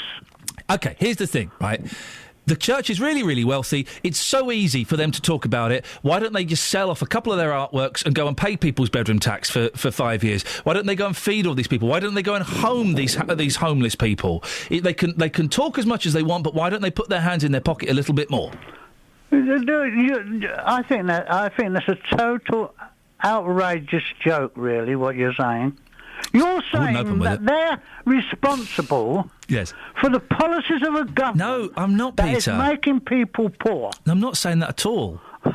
When did I say that, mate? Well, you're literally saying it in effect. No, I'm literally saying it in effect. That doesn't even mean... I'm literally not saying it, literally or otherwise. Well, I mean, if you just diminish the church by getting them to sell off all their properties and whatever... I didn't say sell off all their properties. Well, you're telling them to diminish themselves then. Sell a couple of artworks. Dip into your bank funds. The church is really, really wealthy. This country's got artworks no one ever sees. But it's not this country that's saying things about the poor. It's the church are saying something about the poor. That's why I'm suggesting they try and sell some stuff and make some money. Are you saying no one should stand up for them then? Oh, for good. I'm just saying if they're in a position of such wealth, it's easy to stand up and say something. It's difficult to actually go out and do something practical. But they're doing something practical already. They could do so much more, Peter, and you know it. Well, so could we all. But it's not we all that are saying the poor are in a terrible situation. No, but as many of us think so. Peter, did you enjoy that? Well, yeah, quite so, but I didn't come on for a whinge. I wanted to praise the two top people in the churches. I thoroughly enjoyed that, Peter. Thank you for being a good sport. Speak to you tomorrow. Bye-bye. Ta-ta. There we go. That's how you do it. That's what you need first thing on a Monday morning. A little bit of a Barney. That kind of wakes you up, doesn't it? That gets... Oh, I'm fired up now. Thank you, Peter. But I do have a problem with, and the church, of course, the church does a lot of good stuff. Of course it does. It's worth billions, though. So to say, we're neglecting the poor, and OK, well, why don't you go and, dip into your pockets a little bit deeper? It's all right having coffee mornings and soup wagons, but why don't you go and buy a few houses for some homeless people and put them up? I'm being slightly simplistic here, but you get my point. Peter, excellent call, as always. In fact, one of your best, I would say. I'd put that in your top 3 phone calls to this station. If you want to have your say on that, 08459 455 555 is the telephone number. Let's have a look at the rest of the newspapers, shall we? We only did a few. The Times. Hard-nosed drugs policy would write off elderly. What? Priority for patients who benefit economy. The elderly will be denied new drugs under hard-nosed plans by ministers that prioritise patients who contribute to the economy. The NHS Treatments Advisor is one. That's kind of happening already, isn't it? Haven't we done this story before, that elderly patients are perhaps not getting the treatment they deserve because they're, going to die soon, to put it bluntly.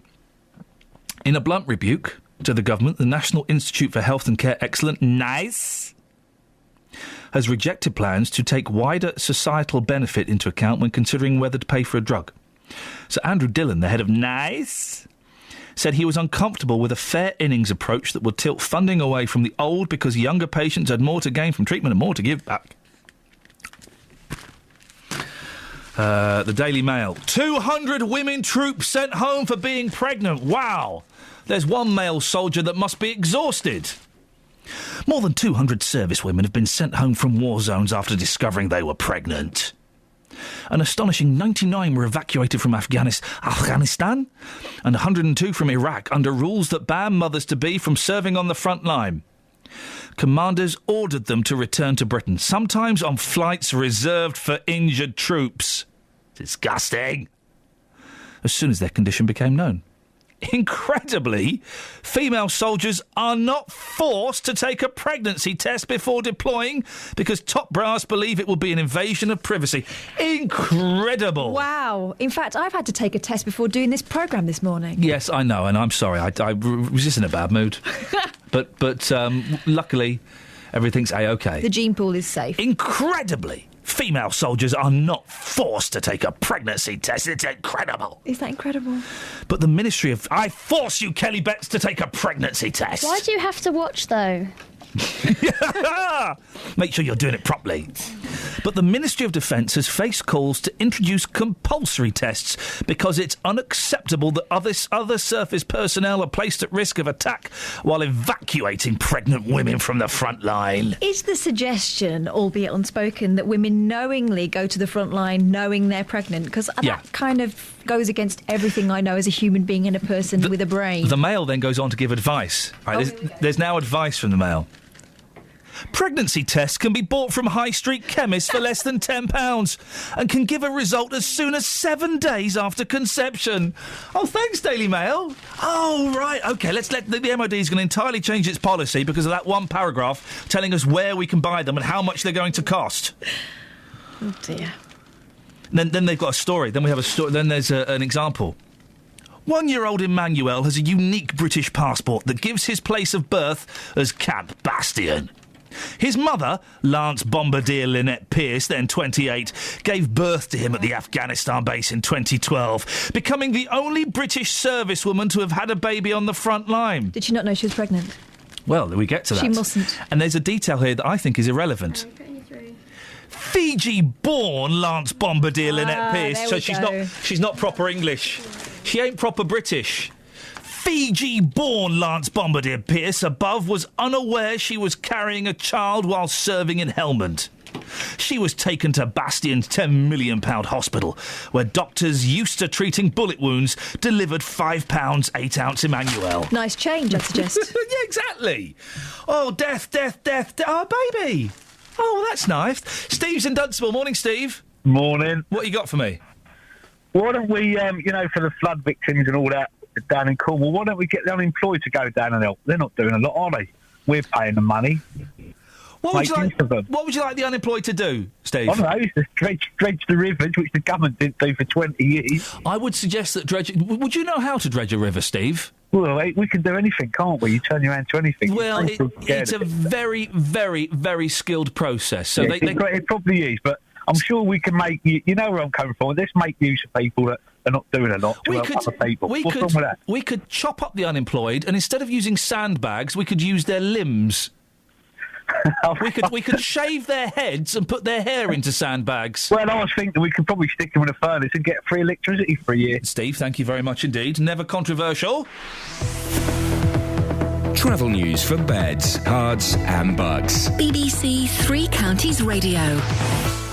On the M40 southbound, there are 3 lanes closed by the Oxford services, so traffic is being filtered through along the hard shoulder there. Also, the entry slip from junction 8A also closed after an accident.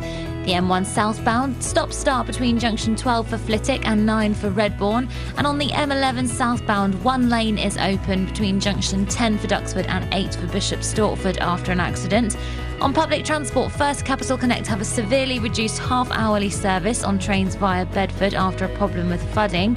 Tickets are being accepted on Southern, South Eastern and London Underground with replacement buses running. I'm Alice Glossop, BBC Three Counties Radio. Alice, thank you very much. 7:46, Monday the 17th of February. I'm Iain Lee. These are your headlines on BBC Three Counties Radio. A councillor has confirmed surveyors did inspect the area in Hemel Hempstead less than a week before a sinkhole opened up there. 4 teenagers will go on trial today, charged with the murder of a Kempston man.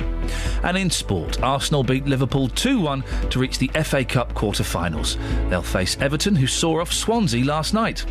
08459 455 555 is the phone number. Let's get the weather now. Here's Elizabeth. Beds, Herts and Bucks weather. BBC Three Counties Radio. Hello, very good morning to you. We will see a few outbreaks of light patchy rain and drizzle at times this morning, but that's probably all the wet weather that we will see today. So just some very light rain. Watch out for some mist and fog patches as well this morning. They're quite dense in places, so a bit of a hazard through this morning's rush hour. Many places will stay dry for much of the rest of the day. Just a little bit of drizzle at times, some brightness into the afternoon. The southerly breeze will pick up as well as we head into the afternoon, and top temperatures up to a fairly mild 8 or 9 degrees, 48 in Fahrenheit. Now, as we head into this evening's rush hour, there's more rain coming in from the west. Again, it's going to tend to be quite light, the odd heavier burst at times, but nothing too significant, not amounting to very much at all, really. That's going to push its way eastwards through the course of the night.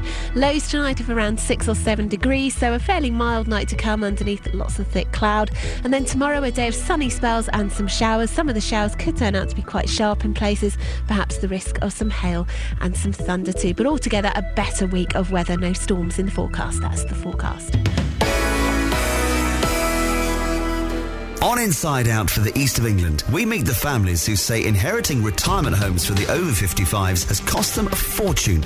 We investigate why thousands of people with HIV are going undiagnosed and untreated. And we follow the building of the largest man-made nature reserve in Europe. Inside Out for the East of England with me, David Whiteley. Tonight, 7:30 on BBC One. Across beds, Herts and Bucks. This is Iain Lee. BBC Three Counties Radio.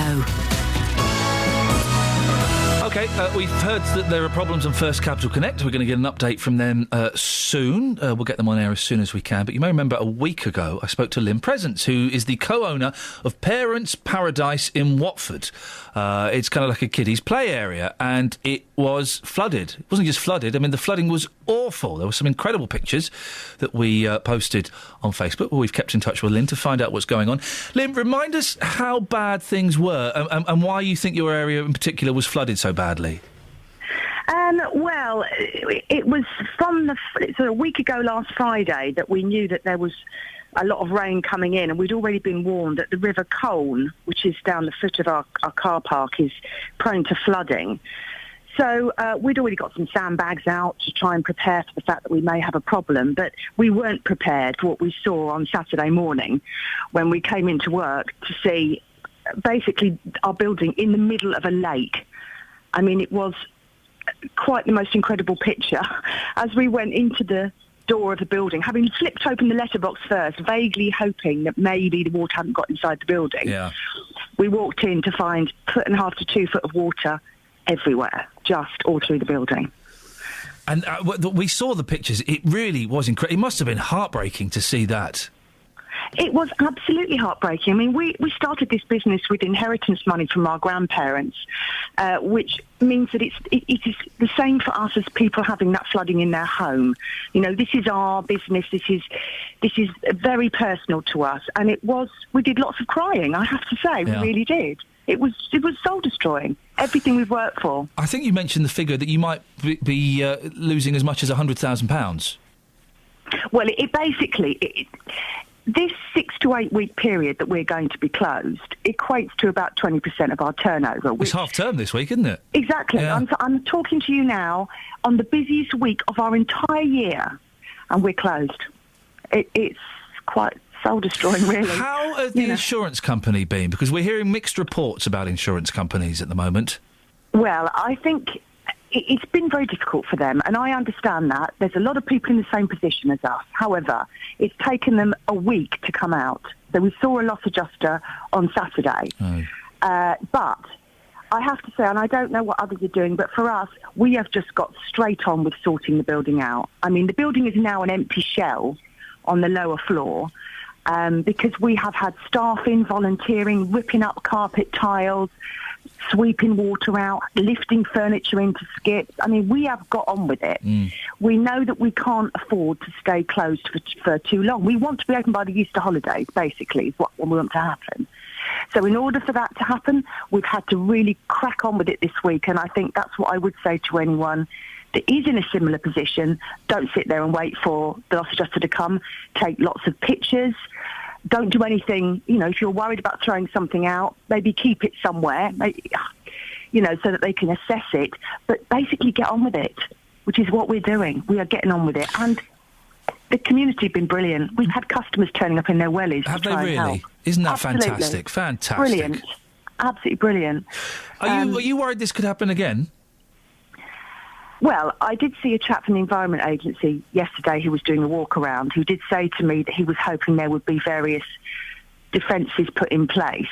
He thought there was money going to be made available so that this wouldn't happen again, because it's a notorious area for flooding, although not particularly up to our building in the past. Yeah.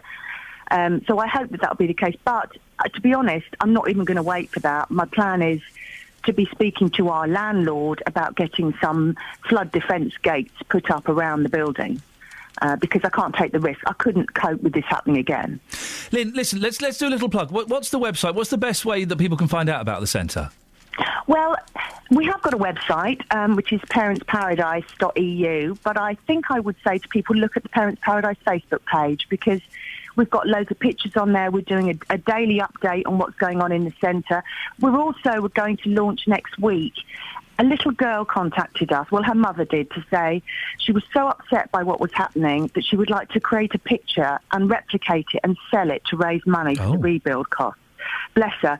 So what we've said is, whilst we don't need the help with the refurb, what we do need help with is making sure people don't forget about us. Yep. So we're going to use her on Facebook, and we're going to create a wall of inspiration, we're going to call it, to get kids to do photograph pictures, paint pictures, so that we can have them on the wall ready for our launch. So that's a big thing that we're going to launch next week, just to try and keep us in the forefront of people's minds. Well, then, but listen, yes, Facebook is best. We're going to keep in touch with you, Lynn. We'll find out how things are going, and we'll certainly speak to you before, but we'll definitely, on the day of the big launch, we'll get you back on, OK? Fabulous. Lynn, best of luck. Thank you very much indeed. Lynn Presence there from the Parents Paradise in Watford. Call 08459 455 555. BBC Three Counties Radio.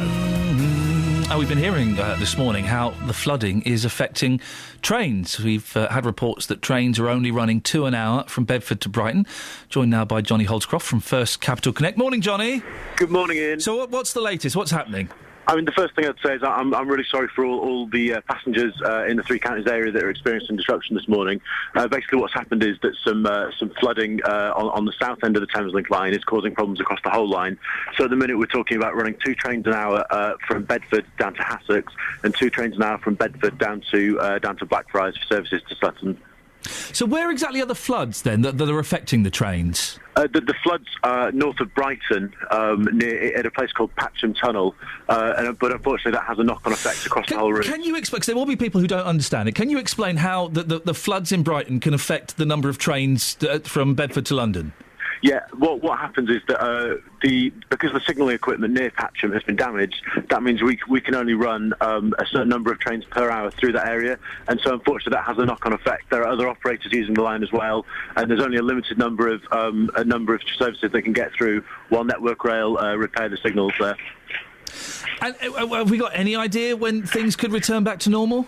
I think today is going to be a very difficult day. We will sort of obviously be updating our website and our Twitter feed as time goes on. So as soon as we've got more information, we'll make it known. But today will be a very difficult day. So basically, it's not going to be today. I think that today will certainly be a difficult day, and I hope things will be able to give you more information. Things will get better as the day goes on. I like your management speak of today is going to be a difficult day. What's the website and what's the Twitter feed so that people can get up to the minute information? The website is www.firstcapitalconnect.co.uk. Yep. And the Twitter feed is FirstCC. Johnny, listen, I wish you the best of luck, and I appreciate you coming on at such short notice. Thanks very much. Thanks very much. There we go. It's Johnny Holscroft from First Capital Connect. Hey, I do like that line. It's going to be a difficult day. Oh, yeah. Boy, oh, boy, it's going to be a difficult day. Fair play. He came on immediately, so you have to respect him for that. And he sounded like he's been particularly honest with us, even if the news was not the news you wanted to hear. There's going to be trouble on the trains all day, basically. That was his first ever media interview. Was it? Mm-hmm. Oh, I thought he handled himself rather well then. He was very good. He was excellent. Well, we'll get him back on for a bit more at some point. Hopefully not about this sort of stuff, no. For heaven's sake. No. OK. The Daily Express, there's Dame Helen Mirren, dressed up like a dog's dinner again. She looks lovely. No. She does. It's embarrassing. No. She's embarrassing herself. She's brilliant. There's Angelina Jolie with Brad Pitt. Did I show Angelina Jolie kissed me once? Did she? Yep. Well done. Yep. And she kissed me. Did she really? Yep, she did. What? Explain the situation. She kissed me on the cheeks. Did she think you were someone else? No, and she said that she thought I was very funny. She did think you were someone else. She did not. She thought you were Richard Bacon.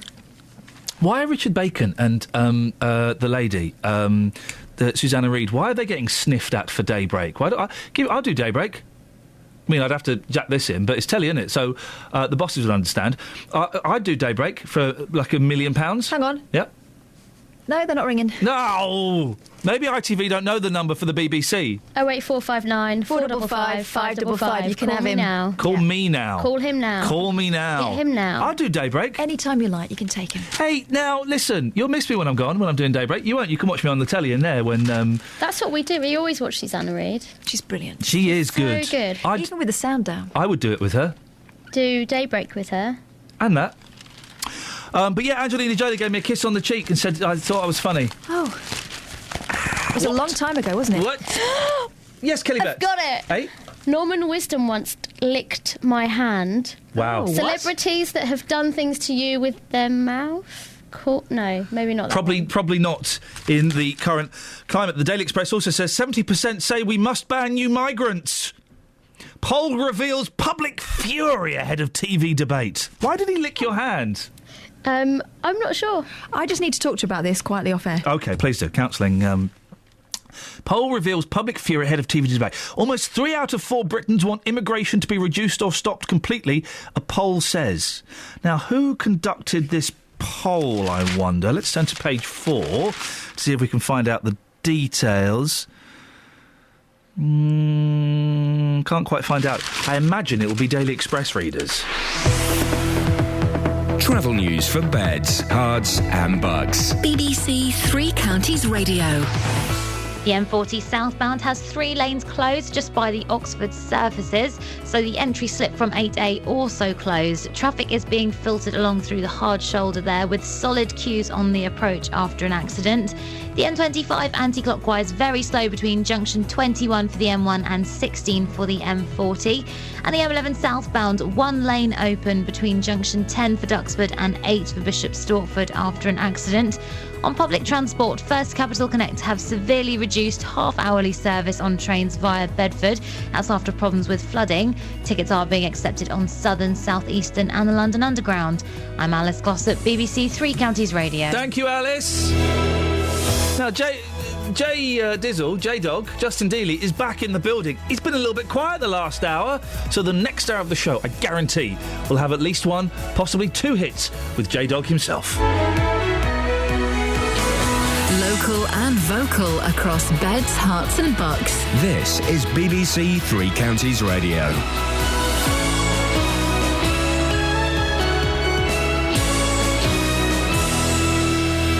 It's 8 o'clock. I'm Serena Farrow. The headlines: sinkhole waiting to happen in Hertfordshire. Insurance bills amount to £20,000 in Buckinghamshire, and 22 games unbeaten for local team. BBC Three Counties Radio. People who were forced to leave their homes because of a sudden sinkhole in Hemel Hempstead say there were already cracks in the ground weeks before it happened. I haven't felt safe in there for quite some weeks since I first noticed the movement of the house, and I've got a lot of pictures on my phone, comparison pictures, to show them how bad it has got. There's been a lot more movement lately underneath because of my pathway is lifted right up now. Carla Runts there and her family had to leave on Saturday morning. She was one of 17 homes in the Oakridge Gardens area evacuated for safety reasons. Well, Conservative councillor for the area, Graham Adshed, agreed they had been informed about the problems. So I've spoken to residents that there were surveyors on site last week. I know that a number of residents have contacted the Housing Association a number of times over the past few weeks. But as for what was said last week, I honestly don't know. Stay listening as we'll be hearing from more residents and a geophysics expert to explain how it's all come about with Iain Lee here on BBC Three Counties Radio. Meanwhile, on one estate in Aylesbury, yesterday's break in the weather actually allowed people back into their homes to start clearing away the flood damage. Lindsay Hancock was forced out of hers on the Willows estate 10 days ago. And it started coming up from underneath the floor, and it came up to about the skirting boards, which, you know, it's not as bad as, you know, some other people have had it, but it's enough to do, I think it's been estimated about £20,000 worth of damage.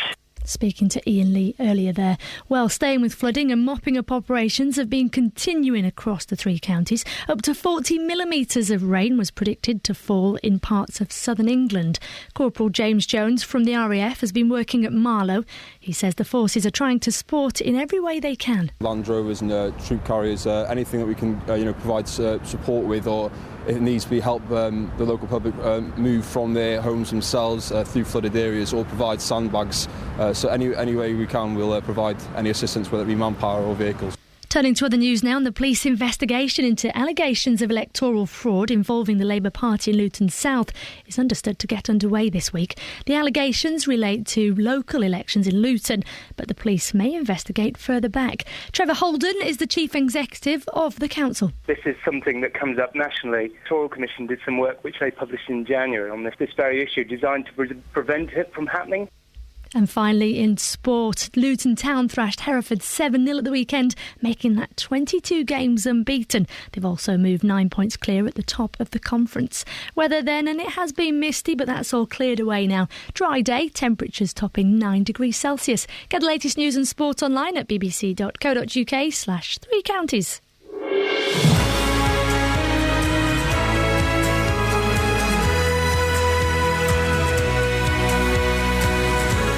This is Iain Lee, BBC Three Counties Radio. It's 8 minutes. It's Monday. Cracking argument with Peter earlier on. Now I've woken up. Now I'm ready to grab the week, shake it by the scruff of the neck, and throw it out of a moving vehicle. Lots to talk about this morning. As always, you can call in about these or anything you fancy, really. I'm not that fussy. Sinkholes, floods, and allegations of electoral fraud. And can we find anybody called Eric? Simon Cowell has called his son Eric. What a ridiculous name for a baby. It's an old man's name. Nobody under the age of 68 is called Eric. And also, with Matt not being in today, Matt, of course, the Daily Telegraph cartoonist, Catherine Boyle has had a go and done it herself.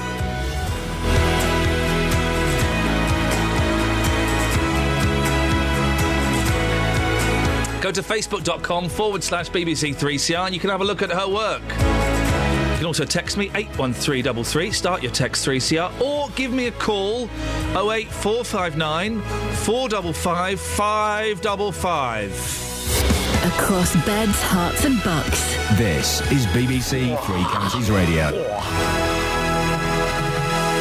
Strong winds, heavy rain has battered the three counties over the weekend, bringing down trees and forcing people living in a street in Hemel to evacuate their homes. If you have a look at our Facebook page, you'll be able to see why. A sinkhole opened up in the ground on Saturday morning, putting them and their properties in danger. Well, residents in Oakridge Gardens say they had been complaining about cracks and subsidence for weeks before they were forced to leave their homes.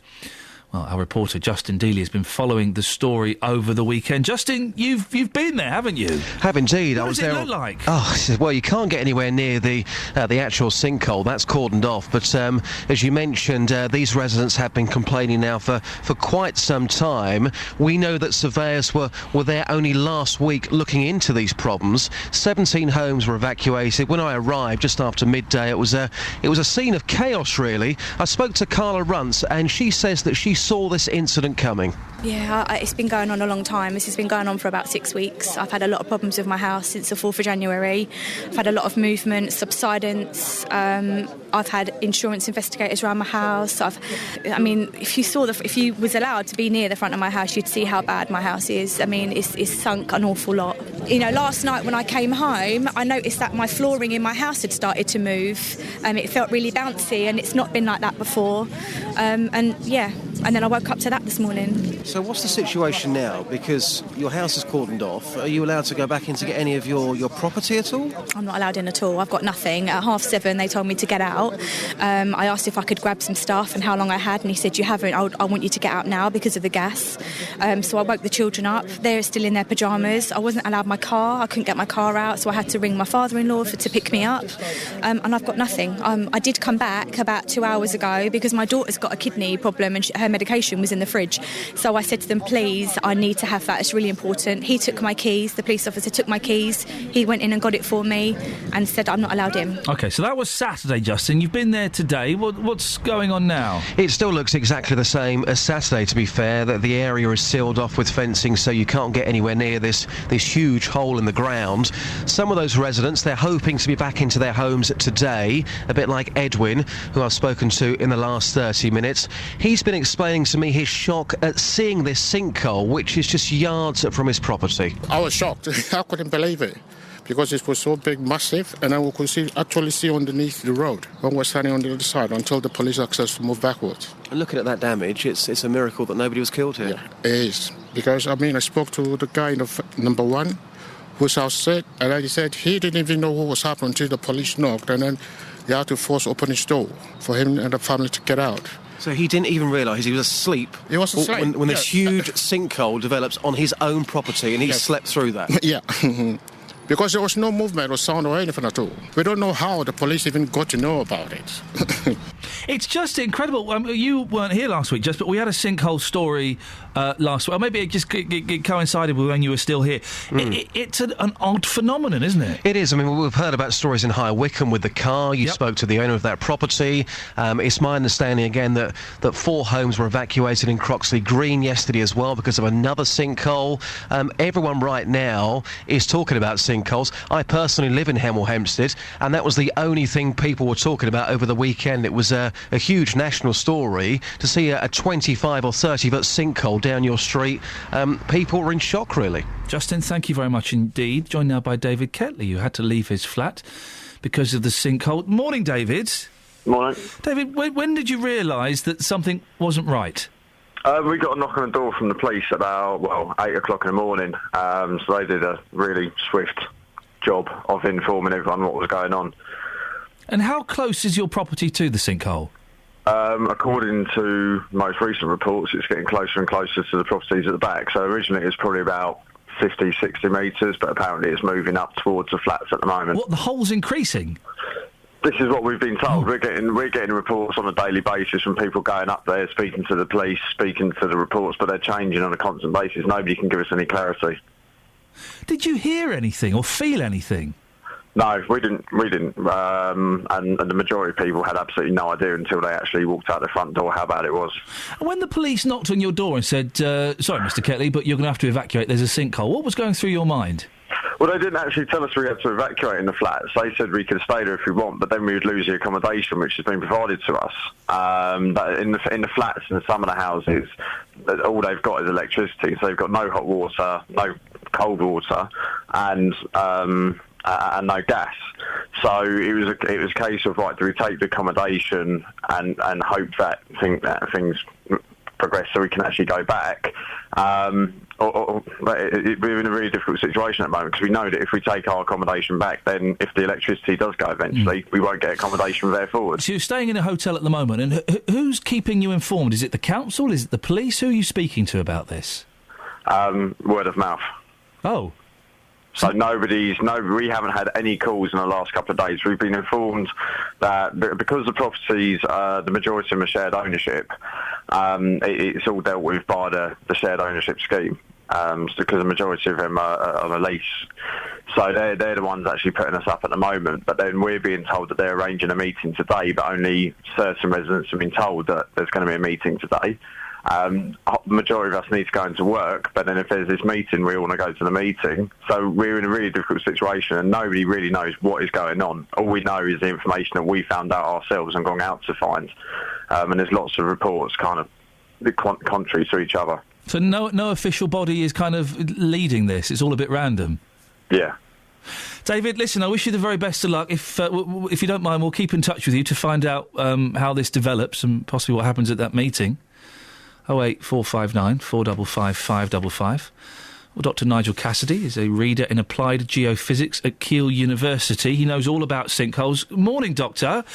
What is a sinkhole? How does it happen? Sinkholes form, they're actually normally natural phenomenon. They start with rainfall, which picks up a little bit of carbon dioxide from the atmosphere, and it gets slightly weakly acidic. And in rocks such as chalk, which you have in Hemel Hempstead bedrock there, and limestone as well, it slowly, over millions of years, dissolves away small holes in the rock, which become bigger and bigger and bigger, and eventually form a cavity. That cavity itself, usually, if it's reasonably deep, 4, 5, 6 metres, something like that, is able to stay there with the overlying rock and silts and clays being competent enough to take buildings, roads, etc. The problem arises when we get changes in rainfall. We've had very extreme conditions all over the news. We've seen this. And the problem is that the water itself gets into the ground, it saturates the rock above the sinkhole, it's heavier, it weakens it, and you get these catastrophic collapses. They're not uncommon. They are generally natural, although they can be triggered by mining as well, mining of the chalk. But when we do get rain, we see this all around the world, heavy, prolonged rain, then we suddenly get a spate of these sinkhole collapses occurring. Natural, but unfortunately devastating for residents who have them under their houses. We had a sinkhole last week. It happened on someone's drive, and their car fell 30 foot into the hole, and it was fixed by just pouring hundreds of tons of concrete in there. Is it as simple as that? It can be. If you're very fortunate and it's a single sinkhole and the connectivity of the underground holes and passageways is relatively low, you can get concrete in there. We call it grouting in the industry. We can grout up these sinkholes, you can cap them off, and they become stable. The problem arises when these sinkholes are connected and there are other smaller ones, and then if you're pouring a relatively fluid material into the hole, it goes where it goes, and you can fill them up and keep going, and it becomes very expensive. The positive side of it is generally when they are remediated properly, filled up and capped, the area remains stable, so it's some good news for people. We've had a call from Ev, and I was considering this as well. Fracking, will that have any effect on the number of sinkholes we see? Very unlikely. It's a different geology. The sinkholes are related to carbonate geologies, chalk. Fracking is much, much deeper, and it's in different geologies, really, so it's a different geological problem. And could these be a problem if properties were built on clay pits or old mines or anything? Old mines can be a problem. What we tend to see with old mines is it's more mine shafts, so through history, we tend to document mine shafts very poorly, and these are legacies of our industrial past. So we build on brownfield sites, and we don't know where the shafts are. They've been capped, and that occasionally they do collapse. Interestingly, most brownfield sites are now pretty much they're surveyed very well. So the sinkholes, they're in natural sites often, so there's less of a survey need. You don't know they're there until you know they're there, unfortunately. And it's often when they open up and collapse, you find out that there is a sinkhole under your development area, and that's when, unfortunately, the remediation has to occur. Nigel, thank you very much. Fascinating stuff. Dr. Nigel Cassidy, reader in applied geophysics at Keele University. Oh dear, it's worrying stuff, isn't it? 08459 455 555 8:15 BBC Three Counties Radio. Let's get the travel with Alice. Travel news for beds, cards and bugs. BBC Three Counties Radio. The M40 southbound is closed by the Oxford services. Trapped traffic has been filtered through along the hard shoulder though. Solid queues on the approach, midway between the A34 and the A40. We've had a call in from John on the M1 southbound. Things are very slow between junction 12 for Flitwick and 10 for Luton Airport, with the matrix sign set to 40. The M11 southbound, all lanes have been reopened after an earlier accident between 9 for Saffron Walden and 8 for Bishop Stortford. Things are still a little slow though. Public transport, First Capital Connect have a severely reduced half-hourly service on trains via Bedford after problems with flooding. I'm Alice Glossop, BBC Three Counties Radio. Alice, thank you. 8:16, Monday the 17th of February. I'm Iain Lee. These are your headlines on BBC Three Counties Radio. The council says people who were forced to leave their homes in Hemel Hempstead over the weekend because of a sinkhole will be moved back in as soon as possible. Mopping up operations continue in parts of the three counties, with the RAF being drafted into Buckinghamshire. And in sport, Luton Town thrashed Hereford 7-0 at the weekend, making that 22 games unbeaten. 08459 455 555. BBC Three Counties Radio.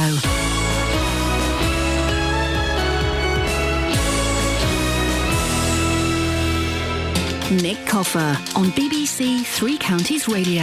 Every weekday between 12 and 3, I'm here with a little bit of celebrity. My geography teacher at school resurrected a jazz standard song, which was Won't You Come Home, Bill Bailey. It made me dedicate myself to trying to be better. I always felt that wasn't quite good enough. Expert advice. Absolutely, you've got it, you've nailed it. I'm so happy, thank you. And loads of really great music. Nick Coffer, weekdays from 12 on BBC Three Counties Radio.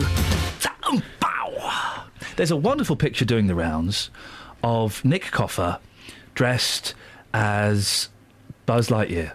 Yes, I've seen it. In fact, I would say that picture really, it made my Friday. Did it really? Catherine, you've seen the picture of Nick? Yes. He's a very statuesque man, isn't he? I think that it made him look more dignified, if anything. Really? Yeah. He's a very snappy dresser, usually. And he was certainly snapping in that. An adult gentleman but it looked like he won a competition or something. Didn't it? An adult man in a Buzz Lightyear outfit. Really, nobody wins. Nobody wins. And this is from the man who wore a Batman costume only 2 weeks ago. I did wear a Batman costume for a 4-year-old's birthday party. Okay. Those pictures will never be seen. But to be fair to Nick, yes, he was in the children's ward at the L&D hospital, wasn't he? So why was he trying to scare them then? Haven't they suffered enough? Those poor children. Mummy, what's that? He's a good sport. If you want to see the picture, facebook.com/BBC3CR. He is. I don't know anyone else who dressed like He's a good sport, is old Nick, and well done him. But you must check it out. Yes, it's seriously funny. It's my screensaver on my computer. Yes. Anyway, on to more serious things. You won't be discussing Nick Coffer's dressing up today. Sadly not. No, that didn't make the final grade, but you have got some bits and pieces. What are you talking about? Yes, this morning on the... well, I'll tell you what, after 10 today... Yeah.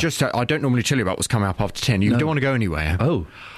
My conversation with the Harpenden jeweller who was kidnapped, had a bag put over his head and was held at gunpoint. Wow, it's terrifying. That story after 10. Gosh. It is terrifying. Yeah, I bet it is. In lovely old Harpenden as well, of all places. How horrific. Oh, I look forward to that. Coming up at 9, though, on this morning's big phone-in. I don't know if you've... I know you were mentioning in the papers today. Yes. You hadn't seen where the figures had come from. No. The figures seemingly do stand up. They're from YouGov poll. 70% of people say we must ban new migrants. Yes, it's from a YouGov poll that's been done ahead of a television debate that's taking place this evening. 70% of British people want immigration reduced or stopped completely. That's according to a new survey from leading pollsters YouGov. So Andrew Green is the chair of Migration Watch. He argues this poll shows the pro-immigration lobby has lost the battle for public opinion. Well, this morning from 9, I want your views on this. Do you think that immigration needs to stop? Are you one of those 70% that has had enough of immigration in this country? Your view on 08459 455 555 this morning from 9. Across beds, hearts and bucks. This is Iain Lee. BBC Three Counties Radio.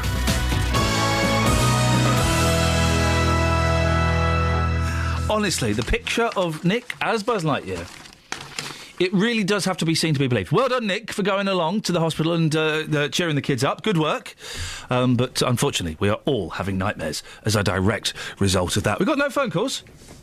No. Got no content. 08459 455 555. Call me now. I can't stress enough that people can call in about anything they want. I think people sometimes feel a little bit nervous about calling in. Oh, I don't want to talk about sinkholes. I don't want to talk about floods. You can call in about anything you want. I'm not fussed. We'll just wait for them, shall we? Yeah. What are you doing this afternoon? You've got the kids, haven't you? I'm going to take the kids out somewhere. Not sure where yet. You're dressed really smart today, Ian. I'm making an effort. No, it's because I only wore this shirt yesterday. No, I wore it Saturday evening for only a couple of hours. I thought I can get another day's wear out of this. Yeah, totally. Baby blue it is for anybody listening who cares. Thank you very much indeed. 08459 455 Brings out your 555 eyes. Just reading the paper. Are you? Well, I'm waiting for someone. I've got nothing. I'm waiting for someone to call up. Are the phone's broken? Don't know, maybe. 08459 455 555 to test the phones. This is happening. So, John Travolta. I like Luton Town. It's my favourite place in the world, man. Woo! Grease lightning! And he goes, It's not exactly renowned as a glamorous location, but Hollywood star John Travolta has revealed his love for, Luton Airport. The actor, 59, has admitted his affection... Take it, quick, get them, put them on air. I don't care what they're talking about. The actor, 59, has admitted his affection for the Bedfordshire hub, which became the butt of jokes in the classic 1970s Campari adverts with Lorraine Chase. Was that a joke? Luton Airport. That was a joke. But unlike we mortals who are mere passengers, Travolta, a qualified private pilot who owns a number of aircraft and even has a runway at his home, was discussing British airports where he likes to land. Grease and Saturday Night Fever star Travolta, also appeared in the film Battlefield Earth, says, I like Luton. I do like Luton. Last time I was in England, I went Luton. That's rootin' tootin' Luton. That's just a good airport, ma'am. I just think the British have a real love, like I do, of aviation and transportation. Ian? Yes. Call on 01603. Oh, who's that? I've got no idea. Oh. Hey, this is a better radio station than us. What are you listening to? What we've just heard with Steve Morphew and Richard Bierman from the two parties on the county Good morning, council. BBC Three Counties Radio. Well, that's going on there. This is why don't we just listen to another radio station? Fader 1 is Eric. Oh, we've got an Eric. An Eric. Morning, Eric. Good morning. How are you lads doing out there? Well, us lads are doing fine, Eric. How are you? Yeah, very well, thank you. How old are you, Eric? Just the right side of 50. I'm actually 49. Well, congratulations for making it this far. I think we all deserve a medal if we get this far. Eric, it is an old... with the greatest of respect, it is an old person's name, isn't it?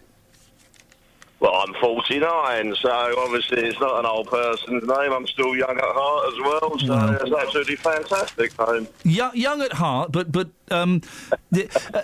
Simon Cowell has named his baby Eric. Were you surprised by that? No, I think this country needs a bit of an Eric revival. Oh, really? We need to make Eric cool again? Oh, come on. Eric's always been cool. Well, let's name all of the cool Erics. Oh, Eric Clapton, that's it. Eric Clapton, yeah, that's fine, yeah. Eric Morecambe. OK, yeah, Eric Morecambe, I'll give you that. Eric Roberts. Who? Eric Roberts. Who? Eric Roberts, Julia Roberts' brother. I can't let you allow that. Isn't his name Eric Stoltz? Who's Eric Stoltz? Never heard of that one. Oh, OK. Right, OK. So Eric... So far, we've got Eric Clapton, Eric Morecambe, and Julia Roberts' brother, Eric Roberts. You're stretching it a bit, Eric. Oh, come on. There must be more out there. We need all Erics today to phone into the Iain Lee show to put into rights. Well, Eric, thank you very much. That rallying call to arms by your King Eric. Can we find any more cool Erics? Eric Clapton, Eric Morecambe. I'm not having Eric Roberts. Oh, look at that, yes. Eric Bristow. Yeah, cool Erics. It's cool in a way. The crafty Cockney is not cool. Oh, come on. Eric Idle. Eric Idle.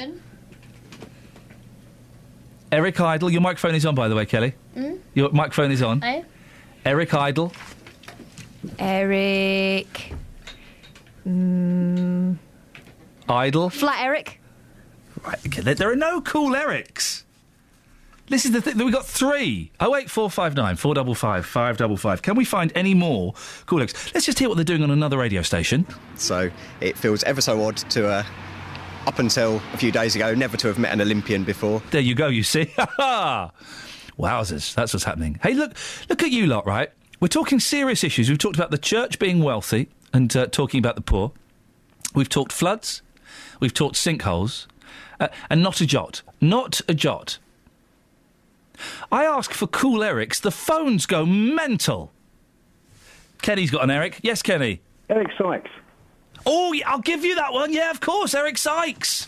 He was good, Eric Sykes, wasn't he? He was brilliant. He was. The Plank is still one of the best silent films made in the 1970s in Britain. That's true. It's a good film. But that's it. We've pretty much used up all the Erics now, haven't we?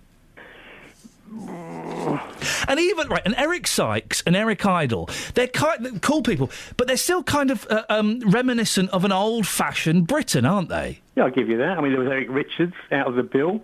Oh, for goodness sake. Kenny, come on. No one knows who that is. Well, you do. Well, yeah, technically I do, but I know everything. Toby's got an Eric. Go on, Toby. Banana Man. What? Banana Man. I'm sure the kid's name's Eric. Oh, he might be. I'm struggling to remember Banana Man. He was called Eric, was he? Yeah, I'm sure. Google it while you're there. You Google it while you're there. I'm driving. Oh, I'm doing a radio show. Eric? Is there an Eric there? Who's there? No, they've gone. 08459 455 555. This is the wonder of... this is the wonder of doing a show like this. We could throw out all of the topics. Postal vote rigging allegations, sinkholes, all of these things. Not a jot from you. I mentioned, can you think of any cool Erics? The phones go absolutely bonkers. Absolutely bonkers. Eric the Viking is being suggested by Paul Scoins. Thank you, Paul. 08459 455 555 is the telephone number if you'd like to give us a call. I suspect... Look, what's happening to the phones? I've not seen these two work so hard. I suspect... Oh, really? Oh, we've got an Eric coming up after the news at 8:30 he's not 59, not 49, he's way below that. Gosh. 08459 455 555. This is Iain Lee, BBC Three Counties Radio. Today, we are celebrating, in honour of Simon Cowell and his new, oddly named baby, we are celebrating the magic of Erics. While in Norfolk, they're doing this. You know, well, the best sports person in this country at the moment, as a newspaper described yesterday, the most dominant sport. Jeez, you're lucky, you guys. You got me.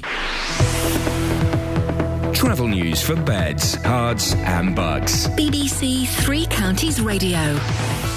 The M40 southbound is closed between the Oxford junctions 8A and 8 after an accident by the Oxford services. Solid queues on the approach. We had a call in from John. The M1 southbound, slow going between 12 for Flitwick and 10 for Luton Airport. On the M25 anti-clockwise, things also looking very slow on the speed sensors between junction 20 for Kings Langley and 16 for the M40. The A10 southbound is queuing between the Baldock turnoff and Buntingford South. And on public transport, First Capital Connect has severely reduced half-hourly services on trains via Bedford after problems with flooding. I'm Alice Glossop, BBC Three Counties Radio. Across beds, hearts and bugs. This is BBC Three Counties Radio.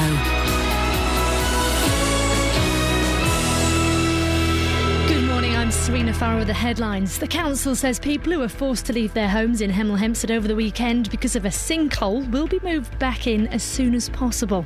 Elsewhere, mopping up operations have been continuing in parts of the three counties following the flood over the weekend. Even the RAF's been drafted into Buckinghamshire. Now, do you think immigration needs to stop? 70% of British people want immigration reduced or stopped completely, according to a survey from YouGov.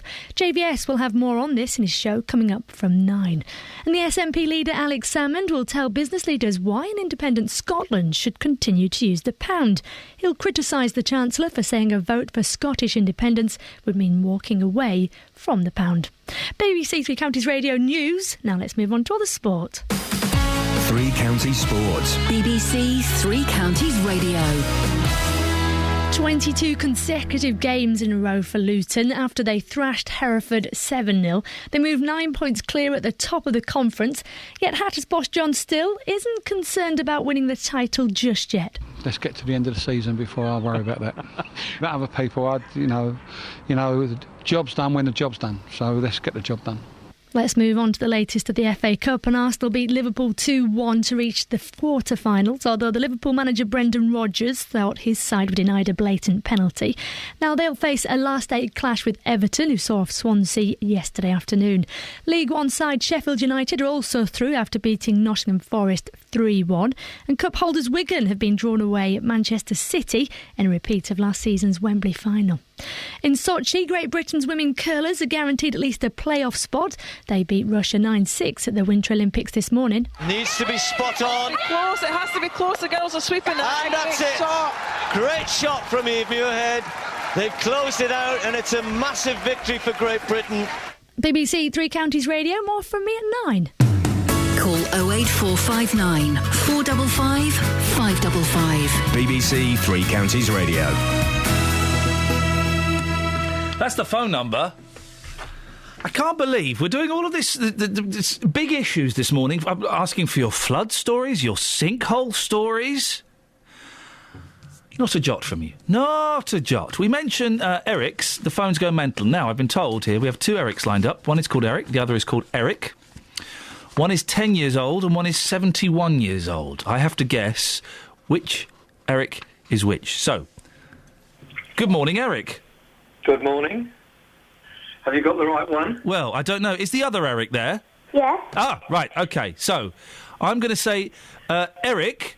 Yes. You're the 10-year-old Eric? Yes. And Eric? Yes.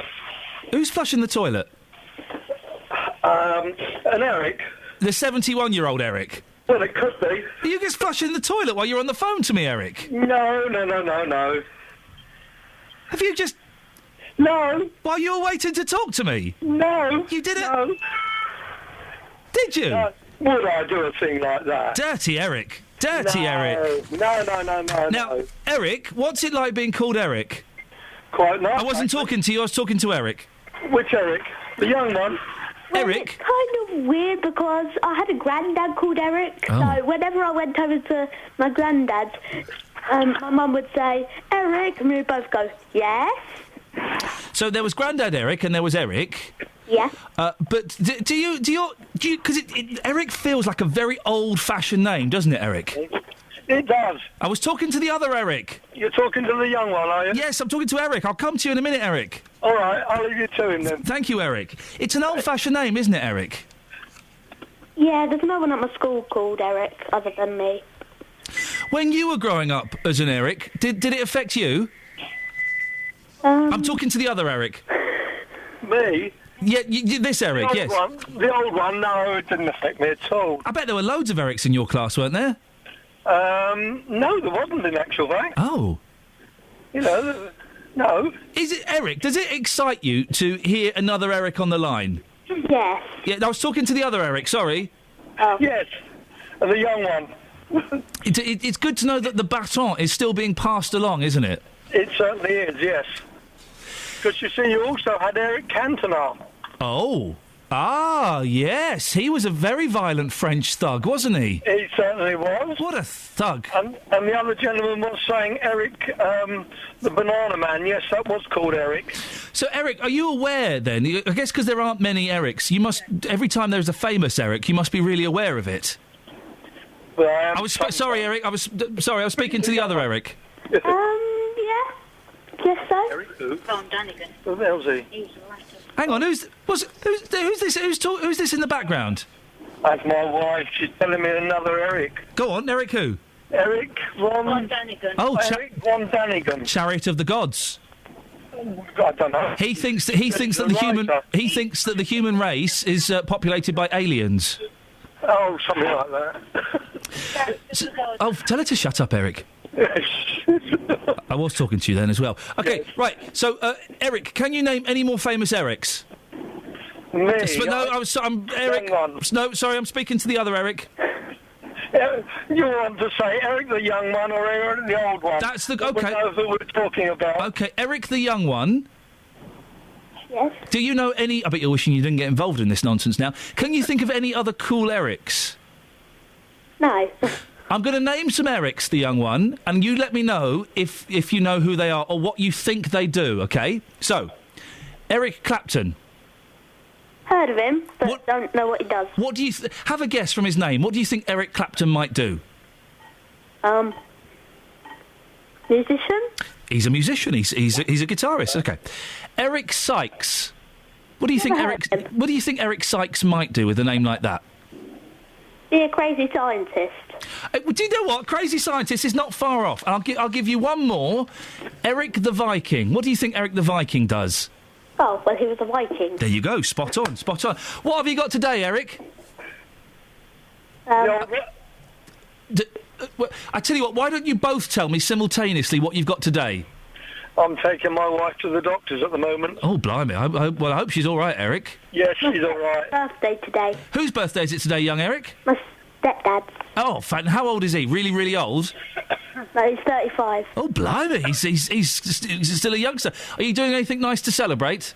Yeah, I think we'll be going out for lunch. Fantastic. Well, Eric and Eric, you've both been a really good sport. I appreciate your time this morning. Nice to speak to you again, Ian. Nice to speak to you, Eric, and nice to speak to you, Eric. Okay. I'm speaking to the other one, but never mind. Thank you very much indeed. Across beds, hearts and bucks. This is Iain Lee. BBC Three Counties Radio. Well, what must only be a radio first, it's Eric, not Eric, Greg. Oh, yeah. Hello, Greg. Eric Cantona. Oh, yes, we've had him, the violent French thug. You haven't had him already, have you? Yeah, we just had him. Eric suggested him. Okay, no, we're all disappointed here. Hang on a minute, who's in the background with you? The lads at work. Yay! Yay! Super Luton Town. Yay! Luton. K-Dons. Hey, Luton Town, 22 games in a row, 7-0. They are on their way to disappointment at the end of the season yet again, aren't they? John Steele's Barmy, are we? It lends in tears, it always does. No, this year we're all right. Not this year, no. Why, Greg, can I ask, why are you not working? We are working. We just have a bit of fun when we're at work. Is your job phoning up radio stations and sounding like drunks? Yeah! Oh, well, in that case, you're doing a cracking job, lads. How many people are there with you, Eric? I mean, Greg? There's 3 of us, believe it or not. It sounds like there's about 26 of you. There's me, Piggy and Andy. Piggy? Yeah, Piggy, yeah. Ex-Bedfordshire darts. Okay. Champion. Yes. Why is he called Piggy? You ain't seen the curly tail. OK, we'll leave it there. Thank you very much indeed. Let's go to Eric in Wickham. I mean, Ben. Morning, Ben. Good morning, sir. Ben, what have you got for me? Well, I did say maybe Jen Eriks could go on the list. Oh, I like that you're thinking outside of the box, blue sky thinking. Well, talking about blue sky, many years ago when I was living in Somerset, some friends of mine said that there was a new hole appeared in Cheddar Gorge, and they were going down to investigate, and I went along with them. And it was blue sky, birds were singing, it was gorgeous. They wrote me down about the first level. A bit frightened of not being down, but it was quite a big hole. And then it got quieter and quieter and quieter. I couldn't hear the birds. I couldn't hear them up above talking to us. Yeah. And then we got to the bottom. Yeah. And then I heard it. What did you hear?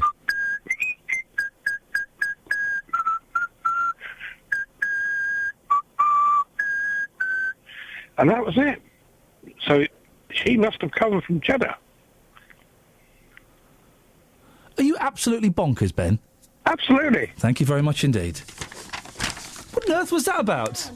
The singing nun down a hole, down a shaft in Cheddar Gorge. Thank you, Ben. What a lot of weirdos we're attracting. Avis is in Western Turville. Good morning, Avis. Good morning, Ian. And what can I do for you? Well, in an antique shop in Wendover, Yes. there's a toy monkey. Oh. And he's called Eric. Ah. And all the children that go into the shop love looking for him, you see. Yes. Your two boys would love it. My boys would love it, yes. Yes.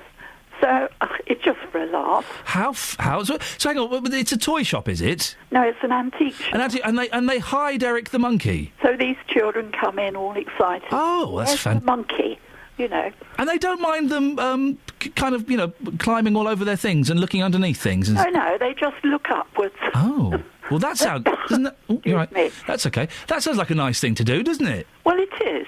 And it keeps the children amused, you see, while the parents are looking round the shop. They should have more things like that in shops, shouldn't they, where they keep children vaguely entertained? Yeah, because, you see, it's just a big box of odds and ends, Yes. little things, like children like. Yes. Toy cars and teddy bears and bubbles and all that sort of My boys have for some reason, really started getting into teddy bears all of a sudden. They're 4 and 2. They've never really been that interested. And then sort of suddenly in the last month or so, they've been obsessed. And my eldest, he's got 50 or 60 teddies that we've accumulated. Some are from when I was a kid and my wife was a kid, and God knows where these other ones have come from. And the other night, he put all of them in bed with him. It took about 45 minutes. And then there was no room for him. Oh, lovely. I love little boys. Anyway, if you're down Wendover way, come into the shop. Bring them in. I will certainly do that, Avis. Thank you very much indeed. I love little boys as well, particularly my two, because they are rootin' tootin' fantastic. You all right? Yeah. This is going out on the air, is it? Yeah, we've got more Erics to come. Shall we hear what Norfolk's up to? Yeah, go on then. Responses this morning. There are people like Sue, who've just heard, who really are concerned about the low-level flying that's going on. There are a lot of people saying, look, we're glad it does, because... Listen, be careful, because they're talking about a serious thing here. Important jobs, and they need to train. Well, do you have any concerns about this? Yes, I'm really concerned. Low-level I was flying. going to say. Low-level flying is what What they're other worried. stations are there? That's the only one I've got. Should I find some others? No, I won't bother. I won't bother, because already I can hear my boss furiously typing an email, insisting I stop. There it is. Stop it! You upset him once already? Don't do it again, Mr. And another Mannering. one apologising to Norfolk. Yes, exactly. That's what's going on. Our excellent colleagues up there, who, of course, we are huge supporters and huge fans of. 08459 455 555 is the telephone number. Paul Scoyne's Erica does not count. We're not having any of that. The reason we're talking about Eric's is because the front page of The Sun, it's in lots of newspapers. Simon Cowell's had a baby. Great for him. Well done. Well done. Congratulations. He's called it Eric. You forget how tiny newborn babies are and how their nappies take up pretty much the whole body. Something very special about it. Well, they don't... Here's something they don't tell you, right, when you're having a baby. What they don't tell you is that the belly button, for the first... 2 weeks? How long is the belly button manky? Ages. It's like 2 or 3 weeks. 2 weeks, yeah, 2.5. It's black. It's horrible. It goes black and it stinks. You have to clean round it. It stinks. And then one day it's just not there. It's dropped off somewhere. Where is it? Is it in the bed? Is it in your... Oh, it's horrible. A friend of mine kept her babies. Just bin it. It is disgusting, and no one tells you that the belly button, the tied-off bit of flesh, is flipping horrible for a couple of weeks. Or that their ears are all funny. What? Well, my little girls had tucked over ears. Yep. I mean, if you look on that picture, his ears are a bit tucked over. They're not quite Yep, right. yep. You know, cut him some slack. He's been in a very tight spot for a while. Yep. The other thing was, my first little girl had kind of hairy ears. Black, hairy ears. Oh, yeah, some babies are hairy. They're like wolf babies. Yeah. Monkey babies. Yeah. Wowzers. As well, yeah. on the back. Oh, no, we don't like that. Some babies have a tail as well. Was that a film? Bernie's in Fittick. Morning, Bernie. Morning. What you got for me, Bernie? Oh, I thought we were still on about Eric's. We're always on about Eric's. We love Eric's here. Yeah, well, my dad was called Eric, and the wife's dad was called Eric.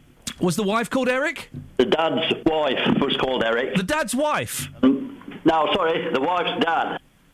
What was the dad's wife called? Marion. So Marion and Eric. Oh, that's a proper couple's name, isn't it? Yeah. No, her father was called Eric, and my father was called Eric. And my son has got Eric in his middle name. Now, Eric as a middle name in 2014 Britain is great, but as a first name, Bernie, what do you think? Yeah. Well, it's in recognition of the two fathers. Well, that's a nice thing to do. Does he ever question it? Does he ever say, "Oh, Dad, what would you do that for?" No, he knows. Good for him. Good for him. He knows his heritage. Bernie, thank you very much indeed. Travel news for beds, cards and bugs. BBC Three Counties Radio. The M40 southbound still closed between the Oxford junctions 8A and 8 after an accident by the Oxford services. Trapped traffic is being held on the hard shoulder at the moment, with solid queues back midway between the A34 and the A40. The M1 southbound looking slow around junction 11 for Dunstable Road, and the A1M southbound really slow between junction 9 for Letchworth and 7 for Stevenage on the sensors. The A10 southbound queuing between the Baldock turnoff and Buntingford South. And on public transport, First Capital Connect have a severely reduced half-hourly service on trains via Bedford. I'm Alice Glossop, BBC Three Counties Radio. Alice, thank you very much. 8:46. It's Monday the 17th of February. I'm Iain Lee. These are your headlines on BBC Three Counties Radio. A councillor has confirmed surveyors did inspect the area in Hemel Hempstead less than a week before a sinkhole opened up there. The RAF has been drafted into Buckinghamshire as part of the ongoing clear-up following the floods, yet we're being warned of more rain to come. And in sport, it's 22 games unbeaten for Luton Town after they thrashed Hereford 7-0 at the weekend. Coming up, well, I'm guessing more Erics. 08459 455 555. Let's get the weather now, though, with Elizabeth Rizzini. Beds, Herts and Bucks weather. BBC Three Counties Radio. Good morning. We've seen some mist and fog patches this morning. Most of it's now dispersed, being replaced by thickening cloud and just outbreaks of light patchy rain and drizzle at times, particularly towards western areas of Buckinghamshire. Otherwise, lots of dry weather around today, but turning rather cloudy. Some brightness again into the afternoon. Top temperatures of up to 8 or 9 degrees. That's 48 in Fahrenheit. Overnight tonight, again, we're going to see a few outbreaks of rain spread in from the west. The odd heavy burst at times, but most of it quite light and patchy and not really amounting to very much at all. Lows tonight of around 6 or 7 degrees. Tomorrow a day of sunny spells, some sharp showers around at times. Overall a much quieter week of weather. Not completely dry, but certainly no storms in the forecast. That's the weather for now. Have you got anything else, Elizabeth? What do you mean? Well, we're doing the last 30 minutes of the show has been people phoning in with famous Erics. It's not Sony Gold. Famous who? Erics. Erics. Oh, my grandpa was called Eric. Beautiful. I just wondered if you got any more weather, if you wanted to fill a slot, or is that it? Have you done everything? Well, what, you want more weather? Well, I mean, just, you know, I can talk weather all day if you like. I know you but can. I think everyone's just fed up with the weather at the moment, aren't they? Did you have a nice day yesterday? It was all right. Well, it was lovely, wasn't it? Lots of sunshine. We were out in the garden, yeah. Yeah, I went to a farm and I saw a snake and I touched it and it was all slippery and slimy and horrible. But no, for the rest of this week... You don't get snakes at farms. You get cows. Well, this one had a snake in it. It was ass. A 3-year-old's birthday party. You get an ass. A what? An ass. It's like an American donkey. What? Really? Yes. Okay. But there was a snake there, was there? There was a snake, there was a lizard, and there were ferret races as well. Blimey. Well, it sounds like you've lived the life. Elizabeth, thank you very much. Speak to you later. Bye. Ta-ta. An ass is an animal, right?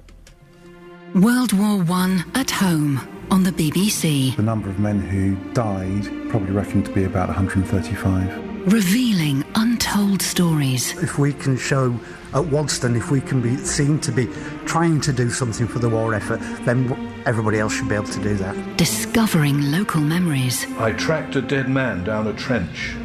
I knew not he was dead. World War I at home. Walking between lessons, today's students at Haileybury College pass by a memorial to the former pupils who fought and died in the First World War. Revealing local stories. And he discovers that it's just gone 11 o'clock on the 11th of November, and in fact the First World War is over.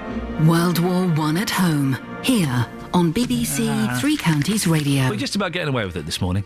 Oh, sorry. Just about getting away with it this morning. Just about.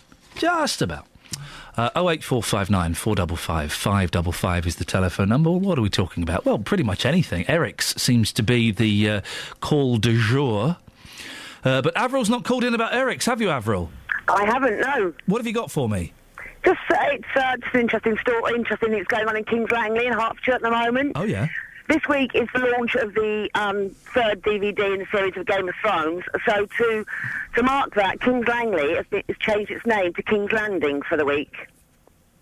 Why has it done that? Well, it's a story behind it. The producer was at Euston Station, saw the name Kings Langley up on the board. Oh, yeah. Contacted the local council and asked if they'd consider changing the name just for the week to coincide with the launch of the new DVD. Oh. So there's I don't know if there's tours and things, and there's sort of signposts up everywhere follow the swords to the display and everything to mark the DVD. So I now work in Kings Landing. So, but there's no actual connection between Kings Langley and Game of Thrones. It's just a nice little tie in there. Yeah, it's just the producer saw the name on the board at Euston Station and said, that'll be good fun, let's do that. I've never seen Game of Thrones. Is it any good? Oh, it's fabulous. Everyone raves about it. You have to watch it, yeah. What, It's like Swords and Wizards, is it? It is. It's just like another world. It's yeah. But it's not science fiction. It's like Vikings and things, but it's fantasy. I think it is, isn't it? That's it, yeah. And apparently they're all at it all the time as well. Oh yes. Really? Bit of that as well, yeah. Oh, blimey. See, I like that. I like Matt. No, I mean, hang on a second. What I mean is, I like the overall sound of that, of magic and wizards and, people being at it. That sounds like my kind of thing. It's really good. Yeah, it catches you. I was told, watch it. I missed the first series. My son said, Mum, you've got to watch it. And that was it, I was hooked. See, I've missed out on so many series. I've missed out on The Sopranos. I missed out on The Wire. I've missed out on The Shield, and now I've missed out on the sword. What's it called? The Sorcerer and the Stone. Game of Thrones. I've missed out on all of that. But you reckon I should dive in? You've got to catch up. Avril, thank you very much indeed. All these series I've missed out on, and I did have a good crack at The Sopranos. I think we did the first series one New Year's Day. And then kind of just wimped out after that. The Wire, I've tried The Wire a few times, and all it is just, it should be just called The Mumble. Selling drugs. I got a gun. I couldn't understand a word they were saying in it.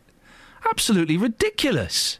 Absolutely ridiculous. Matt's in Luton. Morning, Matt. Morning. Hello, Matt. How you doing, fella? You all right? Not too bad. Yeah, you bearing up all right? Yes, fine, absolutely brilliant. Really nice to hear from you. We've all been a little bit concerned about you. Yes. For those who don't know, Matt had, a rather significant loss. Your wife passed away. Have you had the funeral yet, Matt? It's on Thursday. It's on Thursday. Well, my thoughts will be with you on Thursday. I wish to thank you for everything you've done for us. I have done nothing apart from listen. Girls too. Listen, I know what it's like. It's not fun. No. And I hope that the funeral, I'm sure it'll do her justice, and I hope you have a good day. We'll give her a great funeral. I bet you will do, Matt. Yeah. But you've called in about an Eric, have you? The only Eric Cantona. The famous French thug. The greatest player of all time. I know you're a football fan. One of the most violent men to grace a football pitch in this country. Yeah, but what a man. He kung-fu'd the viewers. Well, if he'd said that about your mother, wouldn't you do the same? Well, kung fu kicking a football fan, Matt, come on now. You know that's crossed a line. No. Disgusting example of humanity. Eric, your mum's your mum. Don't forget it. Then he did that nonsense about shellfish and pigeons and trawlers, didn't he? Well, that's the poet in him, you see. Matt, the man is a lunatic. Love it. He's a violent lunatic, and the day he stopped playing football in this country was a day that we all should have celebrated. Well, I'll tell you something now, Ian. Yes, Matt? We are going to go back to where we were before. Totally. I'm going to hate you. Good. Again if you start I'm looking forward to it. I'm looking forward to more angry phone calls from you. Yes, you'll get You know nothing about Eric's. No. You know nothing about Eric's, Matt. Speak to you later on. Have a good one, mate. Take care. Ta-ta. Matt in Luton. That's the way we want it. That's the way. He knows nothing about Eric's, Justin.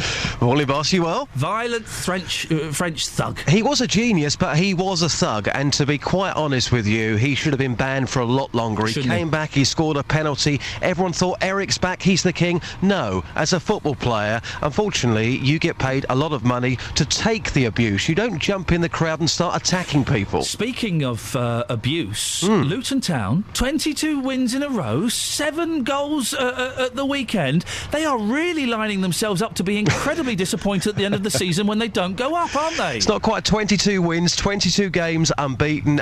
This incredible record. The football at the moment on Saturday was just incredible. Yeah. To watch that, the one-touch football, it was brilliant. They're not going to get promoted, though, are they? Hey, listen, at the moment, if they carry on doing what they're doing, they are going up. We can only keep our fingers crossed that this form continues, and with John still in charge, he won't take any nonsense. The players, they will go out there and they will give it their all.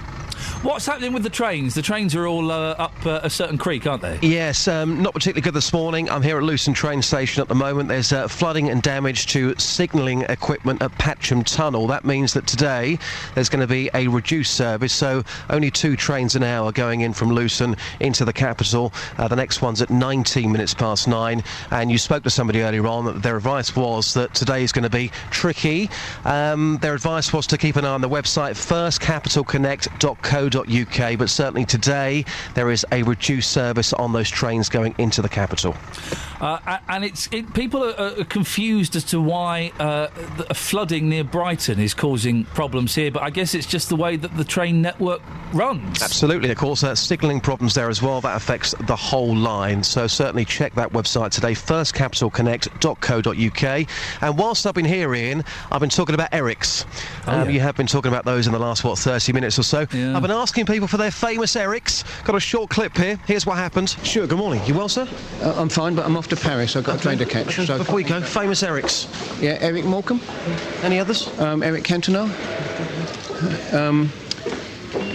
It was an Eric as a cartoon character, but I can't remember who it was. Can Paris not wait? You're quite good at this game. Not really, no. Oh, right, okay. One more, come on. One more Eric. Yeah, come on. No, I can't think of another one. Would you like to see the return of Eric as a major name in this country? Well, it's all right. I mean, it's like any other name. You get what you get, don't you? I'm Stuart, and I'm stuck with it. It's fair enough with me, so. It's fair enough, yeah. Lovely. Thanks, Stuart. Take care. Right, thank you. Bye-bye. Have a good day in Paris. Thank you. Bonjour. There you go, Stuart. He's called Stuart, and in his words, he's just stuck with it. Why did you say hello to him when he was going? Why not? Well, he was upstairs. He wasn't on the train yet, was he? Well, He's still going to catch his train. You said bonjour. Yeah. Why don't you say au revoir? Well, I didn't kind of, connect that quickly. My mind wasn't quite thinking as quickly as it should be. Sorry. And he says that his name's Stuart and he's stuck with Stuart. You can change your name. You can do, I suppose. There's a phone-in to be had. How do you ever change your name? Why would you want to change your name, Your parents gave you that name because they liked it, appreciate it, respect it. They were probably drunk or high on drugs when they named me. But Lee isn't the surname I was born with. I've changed my name. Have you? Yeah, Lee isn't my surname. Lee was my middle name. Really? Oh, did you not know that? No. Oh, J-Dog, yes.